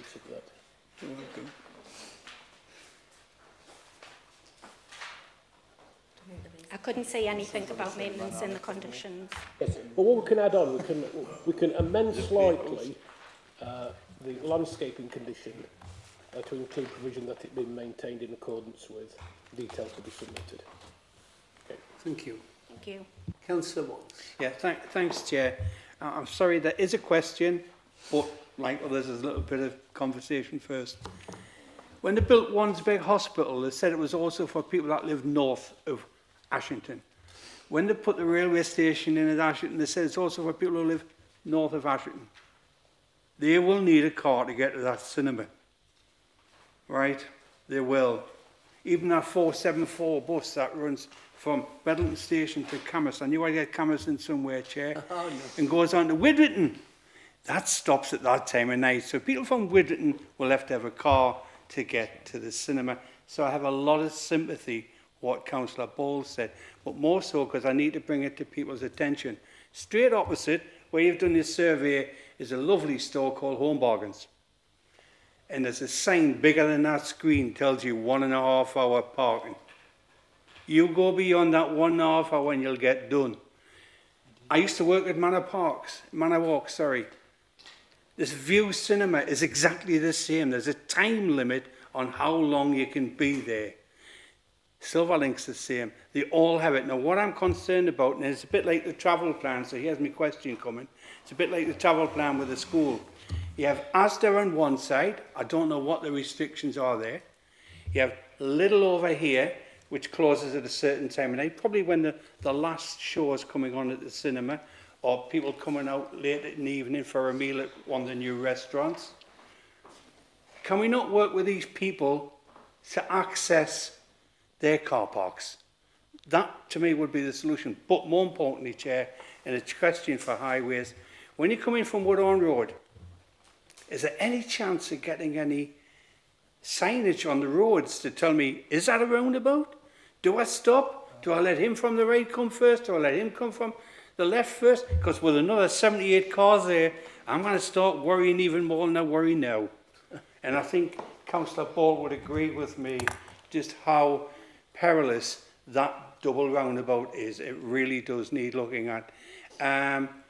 I'm nearly being facetious and suggested a site visit because nobody will have seen it because it's surrounded by a fence at present. But I won't do that, Chair. Thank you. Hasn't got any pictures though. Can I just say the car parking at the Odeon Cinema at Silverlink is free? Yes. The share it with all the shops, and that's exactly what you're after here. Community Just parking. work between them, yeah. Together. Matthew. Thank you, Chair. Yeah, so on the car parking, there's a condition for the car parking management strategy so they can set out if they are going to have restrictions, and there's nothing to stop them talking with other, but it's not something that is specifically mentioned in that condition or something we can specifically ask for because obviously it's third party, fourth party, fifth party land. So there is a car parking management strategy so that they can manage their car park for their needs, taking into account everything else on there. Yeah. Any more questions? Councillor Swinburne. Thank you, Chair. I was pleased to see on the last application that the building was going to be net zero in use, and I see that on the next application it is likewise. But is this application going to be net zero in use building? Because I haven't quite seen that in the documentation. Okay, so the applicant has included an energy and sustainability statement, which includes energy analysis and how they're to use renewable and low carbon energy technologies, which we have assessed and found acceptable, and this is available on public access to read.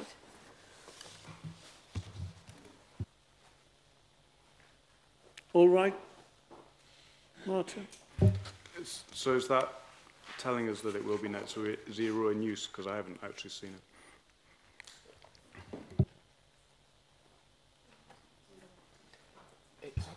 Yes, so it's low to net zero, which is what they're striving for the project. Question from Councillor Robinson. Thank you, Chair. Is there a problem with water on the site? There just seems to be several references to drainage and stuff like that.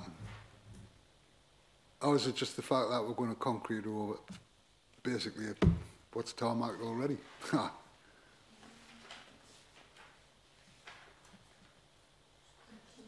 If no is the answer, that's fine. Yeah, there's no issues as of such.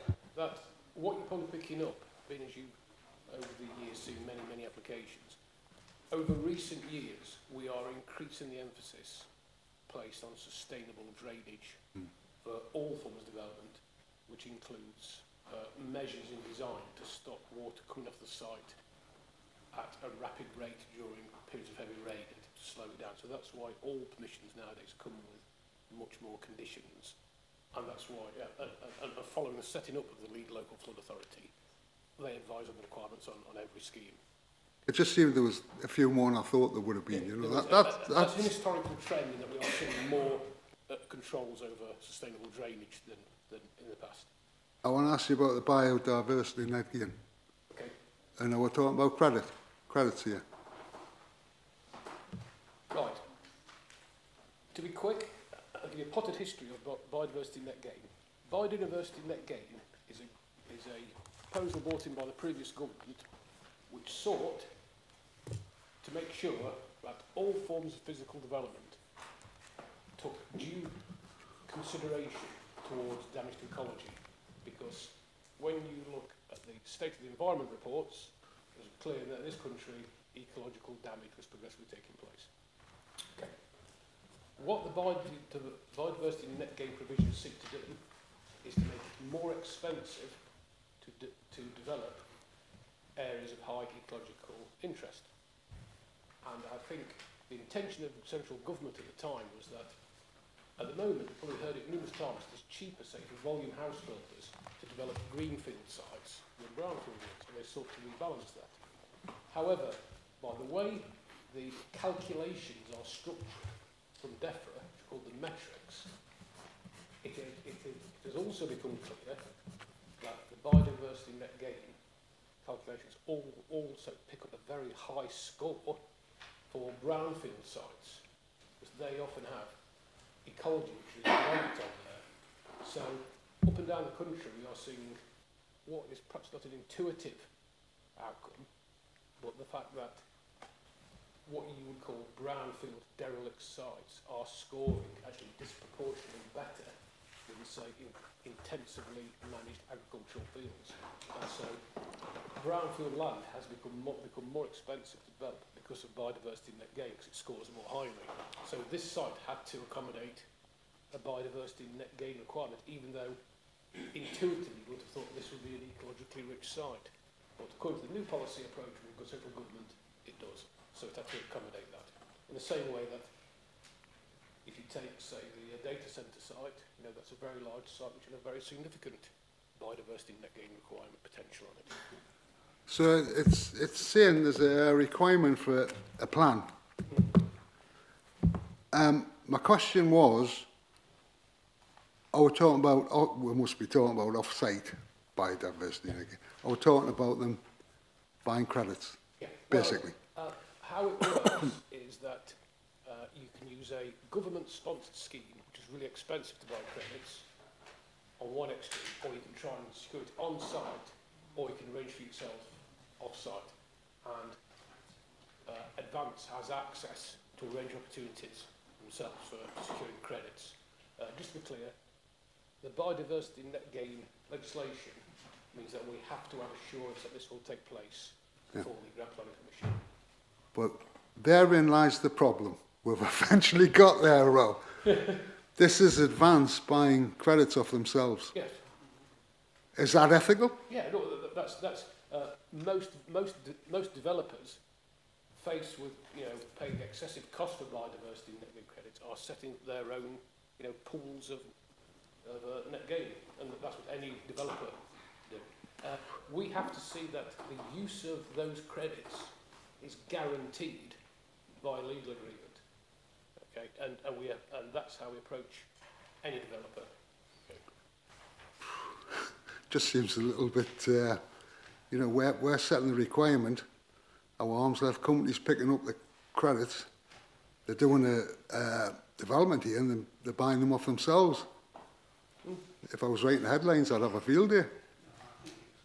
That's what people do. Yeah, well, it's... Yeah. Caroline, you have a question? Yeah, I'm just wondering if there's any way we can put some kind of condition with regards to things like the highway signage around them double roundabouts, which are causing an absolute headache now. Because in highways terms, they are not a roundabout. Everybody treats them as such, and the number of near misses on that site, and also due to the fact that the road surface the way that it is, if it rains, you can't even tell what's meant to be going on there. So I think we do need to either look at road markings or highway signage, and also, because of the parking issue, we need to get some kind of bollards along the side. There's already cars all over this opposite where Wetherspoons is.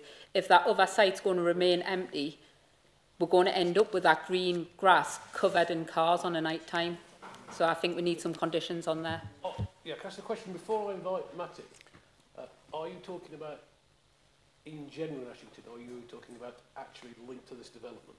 Linked to this development, because ultimately we're going to want more people coming in, and there's already an issue on that roundabout. It's raised like literally weekly, and I can't get a definitive answer from highways already. And I just think if we don't do something, there will be it'll end up either a bus crashing into somebody, or there will be a bigger accident there. So we need to get it locked down. Careful how I word this. Is it? That scheme obviously has been implemented as part of the wider Ashton Quarter redevelopment, and obviously we're now looking at the cinema that's come in later, and there was no requirement with the previous application to do anything to that. Obviously we're looking at a slightly smaller site, so in planning terms I think we're going to struggle if other departments in highways are aware of your concerns. Then I'm hoping that they will get back to you, or will address those if you like outside the planning space, because I would be struggling to justify that in terms of the planning rules to condition. I would like to think advance as part of our economic development arm's length company would see fit to put this issue right before we encourage more people to come in. It's already an issue, and if we can get this out, I really want to support the cinema. I want rid of the Ashton Hall more than anything in my entire life. But this is going to cause problems, and it's simple. Get some road markings and some signage up. So we are NCC, we are arm's length company doing the development. I don't understand why this is so hard. And I just think we should be able to put a condition on that says, let's sort this out and do it now. Yeah. Chair, if you don't mind. Yes, sir. What we cannot do is anticipate a solution here now. Maybe what we do is we put on a condition requiring an analysis to be carried out on the impact of the localised road network and any mitigation suggested to meet any identified, impact issues. I think we can word something if you defer that. If we can get that deferred, then obviously we can have a discussion yeah, between ourselves and internally, because it may be something that's and already... I will be happy to support that application, but it could be something that's already happening behind the scenes that I'm not aware of personally as part of the adoption of that area, etc. So. Do that. Okay. Yes. Yeah. Delegate the wording of the condition to myself in dialogue with the chair.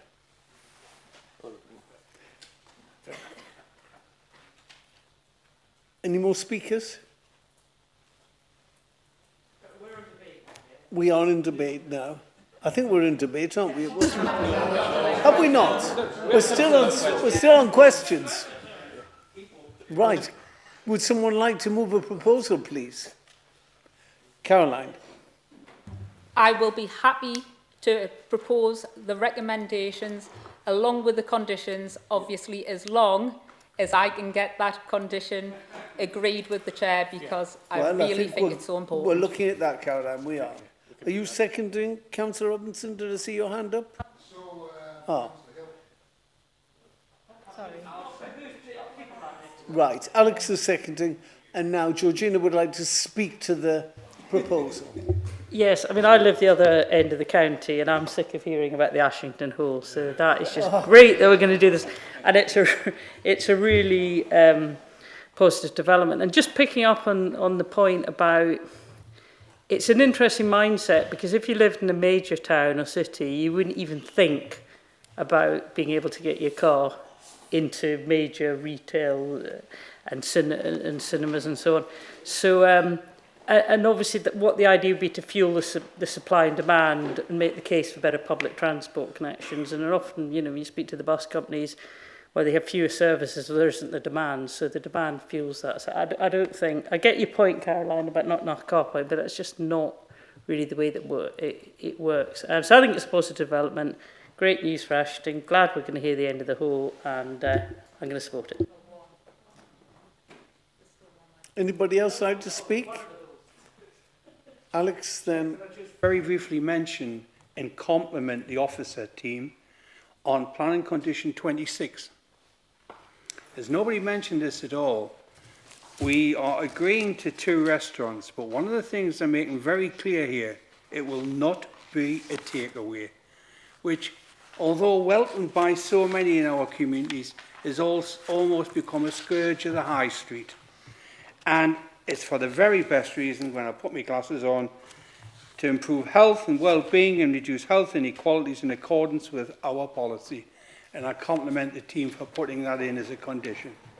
Excellent. Thank you for that point. Councillor Robinson. Thank you, Chair. You know, I've been critical on some of the designs we've come up with recently. Always, sir. The thing we're building in Blythe still looks like a Victorian workhouse to me. The thing that's going to be built at the bottom end of Station Road still looks like Lego blocks to me. But this looks, it's a cake box, but it's got a nice decoration. It's, you know, modern, sleek design, so no problem. And, you know, we know community consultations, Blythe, top of the pops, cinema, Ashington, top of the pops, cinema. So really they're getting what they want, and so let's support it. Paul Marks, yes. To Ashington. Right. As mover of the motion, would you like to sum up, Caroline? I would like to welcome Real Cinema to Ashington. It's been a long time coming. And the 2 restaurants, which again, I am so pleased that we will have somewhere to go and eat with a knife and fork and not just fast food. And it's about time. Ashington is a fantastic place. The people deserve so much. Do I think it's ambitious enough? I never will for my town. But do I think it's a vast improvement on what's there currently? Yes. So let's get rid of hole number 1. Let's figure out what the hell we're going to do with hole number 2. And let's really make this something special. Let's deal with the issues that are in hand that I've raised on numerous occasions and get them sorted. Because no matter what happens after May the 1st, I'll still be hounding the death out of yous to get this issue sorted, because it needs to be. So welcome Real Cinema, welcome to the Games Arcade or whatever it's going to be, but let's really tackle some of them issues as well, and let's make sure this is a start of redevelopment. And if anybody else wants to come and invest in my town, do it, because it's bloody great. We need a hotel, we need a conference centre, and we need a lot more. So come on, spend money in Ashington. Hooray. Right. Can I just clarify the wording, Chair, the proposal? Yes. Hi, Councillor Ross. So it's a recommendation to the recommendations to grant as well. The permission with the conditions in the report as updated, and with delegated authority to the head of Director of Planning in consultation with the Chair to add on condition in relation to the analysis for the signage. And did you also want to add on the landscape maintenance as well? Yes. Yes, please. That would be Okay. fabulous. And was that seconded? Sorry. Yeah. Thank you. Do you want a second? All those in favour? No. Unanimous. Can we invite Councillor Reid back?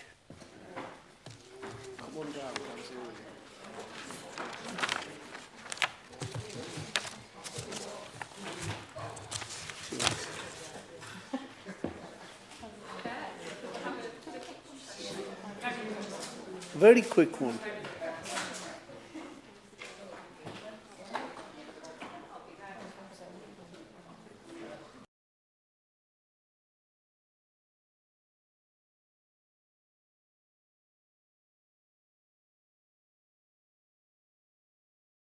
Central Campus Institute, Blythe ECCI, alongside the demolition of 1, 3, 5, 7 and 9 Bridge Street and 2, 4, 6, 8 Regent Street. And the site address, of course, is the Keel Row, Union Street, Blythe. And Judith is going to talk us through this application. Judith, over to you. Thank you, Chair. So you'll have on your update sheet that condition 9 referred to, there's a draft in error in there, now references condition 8 within the wording, but that's on the sheet that's already been handed out to you. So the full planning permission is sought for the demolition of the existing buildings and the construction of a Blythe Energy Central Campus Institute on Union Street, Blythe. Although the description does refer to demolition, the demolition has already taken place and the Keel Row was demolished a little while ago. The application site is located within Blythe Town Centre upon the site of the former Keel Row Shopping Centre, and it is bounded by the existing commercial development. This slide shows an existing and proposed site plan. The image on the left shows where the current arrangement following demolition of the shopping centre, whereas the image on the right shows the proposed layout, including the areas of landscaping. This plan shows a concept layout for soft and hard landscaping across the site with various tree and shrub planting proposed throughout. The site aims to utilise outdoor space to the north as a meeting space for users of the building. The site will also create a widened pedestrian link within the existing marketplace of the town. These images show the proposed elevations of the application building. External materials would consist of red and buff brickwork, metal frames and terracotta panels. This slide shows further images of the proposed build. And this image was provided within the application documents and provides a 3D view of the proposed build following completion. The pedestrian link between the site and the public car park to the rear can be seen to the north of the building, which is the south of Greg's, so around about here.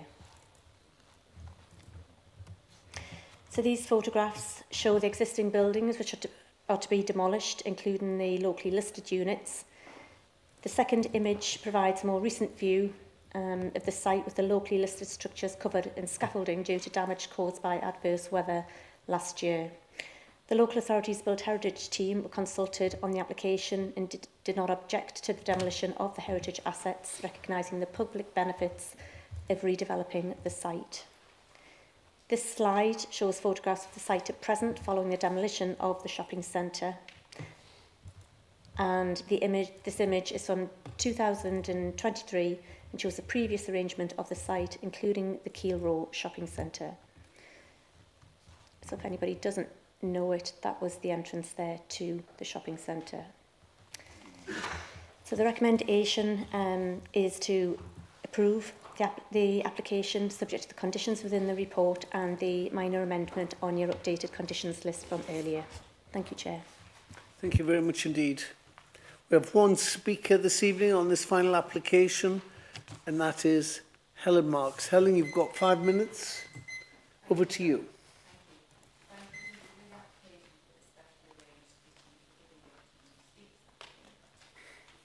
DPP is pleased to present the case for Blythe Energy Central Institute and fully support the officer's recommendation for approval.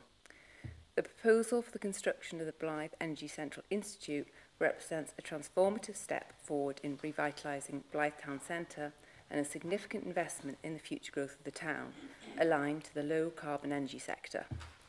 Located by the Blythe Marketplace and facing Market Pavilion, which will open in August this year, it is an integral part of the ongoing regeneration of the town through the Energising Blythe programme funded by the Future High Street Fund, Town Deal Fund and Northumberland County Council. The Institute will serve as a catalyst for economic regeneration.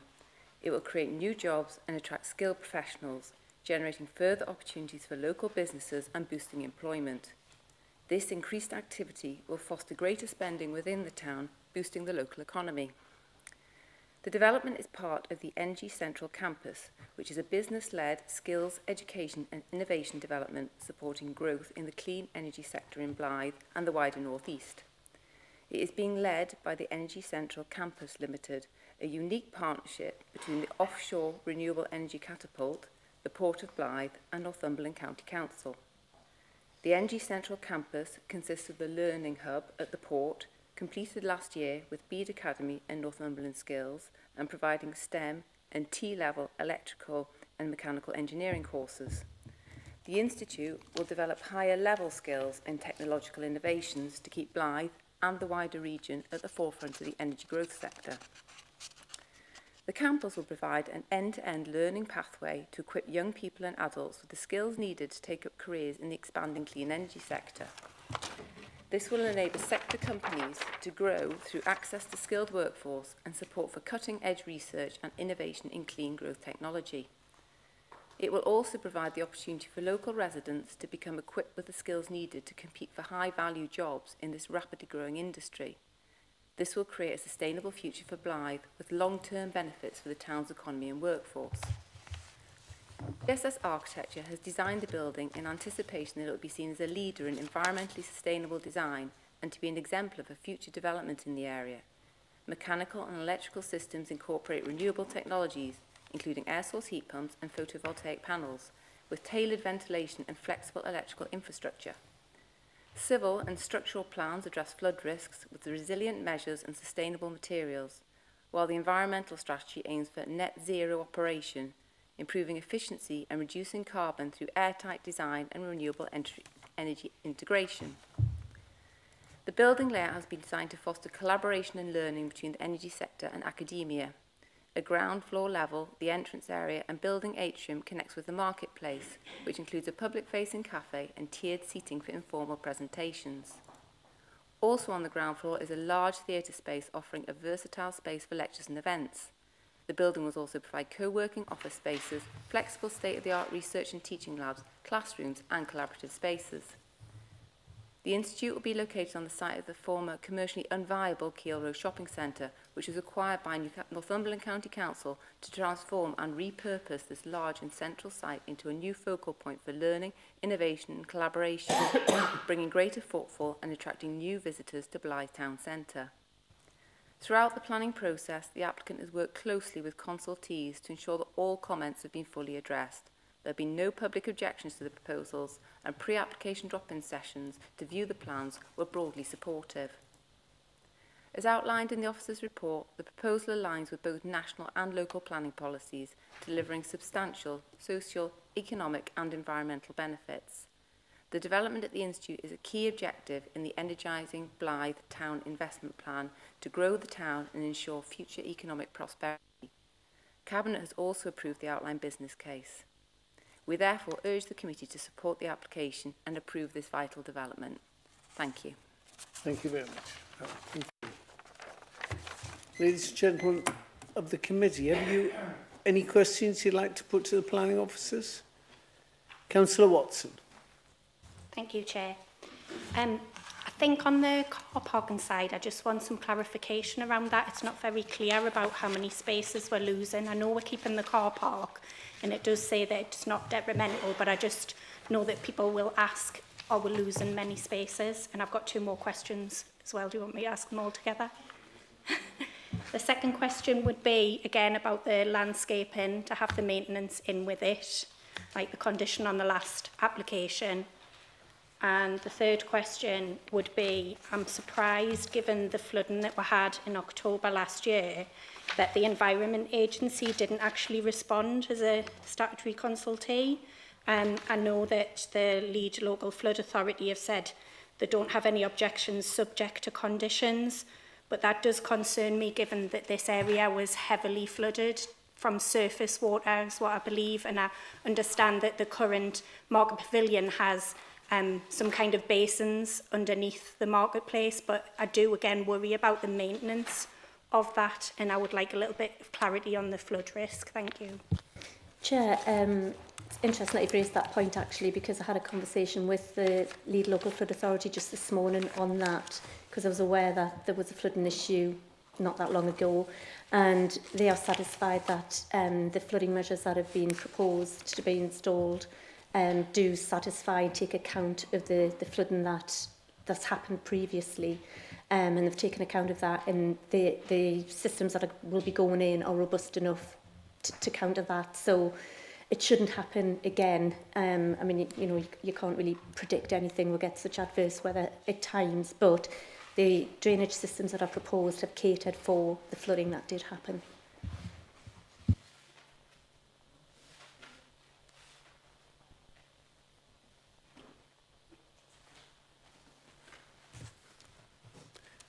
Councillor Ball. I was going to say. Sorry. Yeah, the car parking. I was doing some rapid counting there. The existing site plan doesn't show the existing car park. It's that block that abuts the old building, the old Kia Road before it was demolished.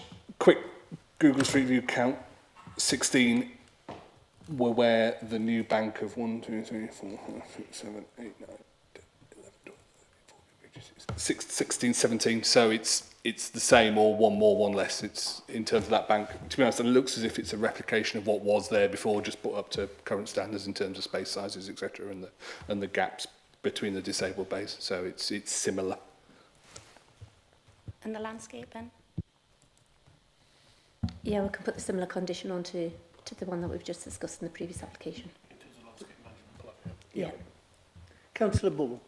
Thank you, Chair. So this question comes from one of my colleagues across there from the Blythe marketplace application with regards to seagulls. We have a coastal town. We have lots of seagulls. They like to nest in buildings. So I'm just wondering the external, how we can like almost mitigate against that, because these buildings look beautiful when they first go up, but if you have nesting seagulls along the line, the outside of them buildings suddenly don't look as attractive. I'm just wondering, as I say, I'm not sure, was it you, Jeff? You see, you're sticking around. That's a good point, and it may well be that when we go through all the detailed designs that we can find that there are anti-seagull nesting measures in there, but what we'll do is put a condition on to confirm the provision of design features to prevent the nesting of seagulls in lipped areas of the street. Is there one on there? Yes, yeah, add it to condition. Yeah. Seagull proof. Condition 3, we could add in a sentence about designs to put off seagull nesting breeding and roosting. Yeah. Pigeons. Thank you. Any more questions? Councillor Reid. I'm glad to see my influence still lingers. So I just want to remind everybody that I have an interest in this because of Advance, but also we all have an interest in this because of not only are we the applicant, but we're part of the company that's going to run this when we're done. But I don't think it's a pecuniary interest, so that's why I've come back. So I just wanted to ask what our position was on the theatre space. I mean, we've just spent God knows how much across the street building theatre space. I'm not saying that's enough, but, sometimes are we not building in competition here? And also, was a kind of carry on from what Councillor Ball said, it's just this, if you're building sheer things that look like cliffs, you're just going to... So can we just make absolutely certain that every mitigation you can find is put in there? And do we have enough electrical charging points for cars in the car park, or do we need to do something about that? I'll ask Matthew to confirm the EV charging. There's 7 going in as part of the new development. I think there were some EV bays, 1, 2, there might have been 2, possibly 3 there before. There's on the street view from 2024, they've started ripping up putting some services in, so I can't count it precisely, but there is an increase in EV charging bays along that strip there, and obviously you've got the Fastnet charger just around the corner as well, in the car park. Yeah. And this facility will not be a direct competitor to the entertainment-based block that you're mentioning, and this is primarily one aimed at skills and community rather than entertainment and community. Sorry, Chair, I didn't quite hear every word you said, Rob. I usually hang on every one of them, as you know. Yeah, what I was saying is that this is part of the aspiration, the town centre, and it is not a direct competitor in its use type to some of the other schemes we've seen recently going through committee. And this is one primarily centred around skills and education and community use rather than community use and entertainment. So, sorry, Chair. This is my last opportunity. I'm just going to milk it. You realise that? Yeah, I do. Yeah. I don't think there's much to it. It's just this theatre thing. If you said a lecture hall, then I would say, well, that's absolutely fine. But you've specifically written theatre, and so we're going to have... Oh, sorry, yeah, I get your point. It's a lecture theatre. It is, yeah, It's a Chair, lecture theatre. It's just the terminology, I Yes, think. a lecture, but yeah. because of the whole intention of this new development is around skills and learning and employment, it is more driven towards a theatre for lecture type theatre and for learning and skills kind of workshop, that type of thing, rather than it being a theatre like go and watch a film. Like that. Yeah. Okay, well, that's fine. Yeah. But it's just, you know, we've spent that fortune, and I just wanted that clarity, because what you don't want to do is start building in stuff that you're going to have to ration. Thanks. Thank you. Welcome, Robinson. Thank you, Chair. It's getting late very quickly. You know, fully supported, by the way, that I've been trying to get something like this with Bedlington for 15 years. They looked at it as mad, and now I see it built everywhere else but Bedlington. But then we've never had hundreds of millions of pounds of grant funding to do it. I want to ask about the conservation area, and we're back to design, because we've got the Victorian workhouse opposite, and we've got a nice looking, sleek, modern type of building here, both sitting within a conservation area, I presume. How does that work out as far as planning goes? Right, okay. Okay, I can be hopefully succinct on this. Is the main difference about applications in conservation areas as opposed to applications not in conservation areas is that there's a positive onus on applications in conservation areas. In other words, applications not in conservation areas have to be acceptable. Applications in conservation areas have to either conserve or positively enhance. And it's concluded that this scheme is an improvement over what is there at the moment, so therefore it passes the test for a conservation area. Because clearly conservation areas are not meant to be, you know, static, but developers are meant to be in character and to conserve or enhance. Good. A proposal? Chair, Oh, could I just raise a point before I go on? It was just in response to the landscaping additional condition that you asked for. Maintenance. Maintenance. Condition 6 in your report, is that above, over and above what that condition is asking for, that you're asking for, or does that cover it? Does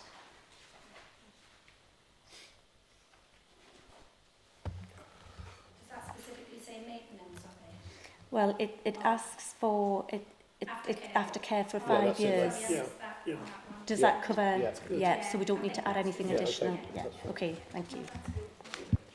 Councillor Watson, go for it. So I would like to propose the application with the amended condition, which I've forgotten what it is now, because we're not putting the landscape there, but I'm sure that was... Seagulls.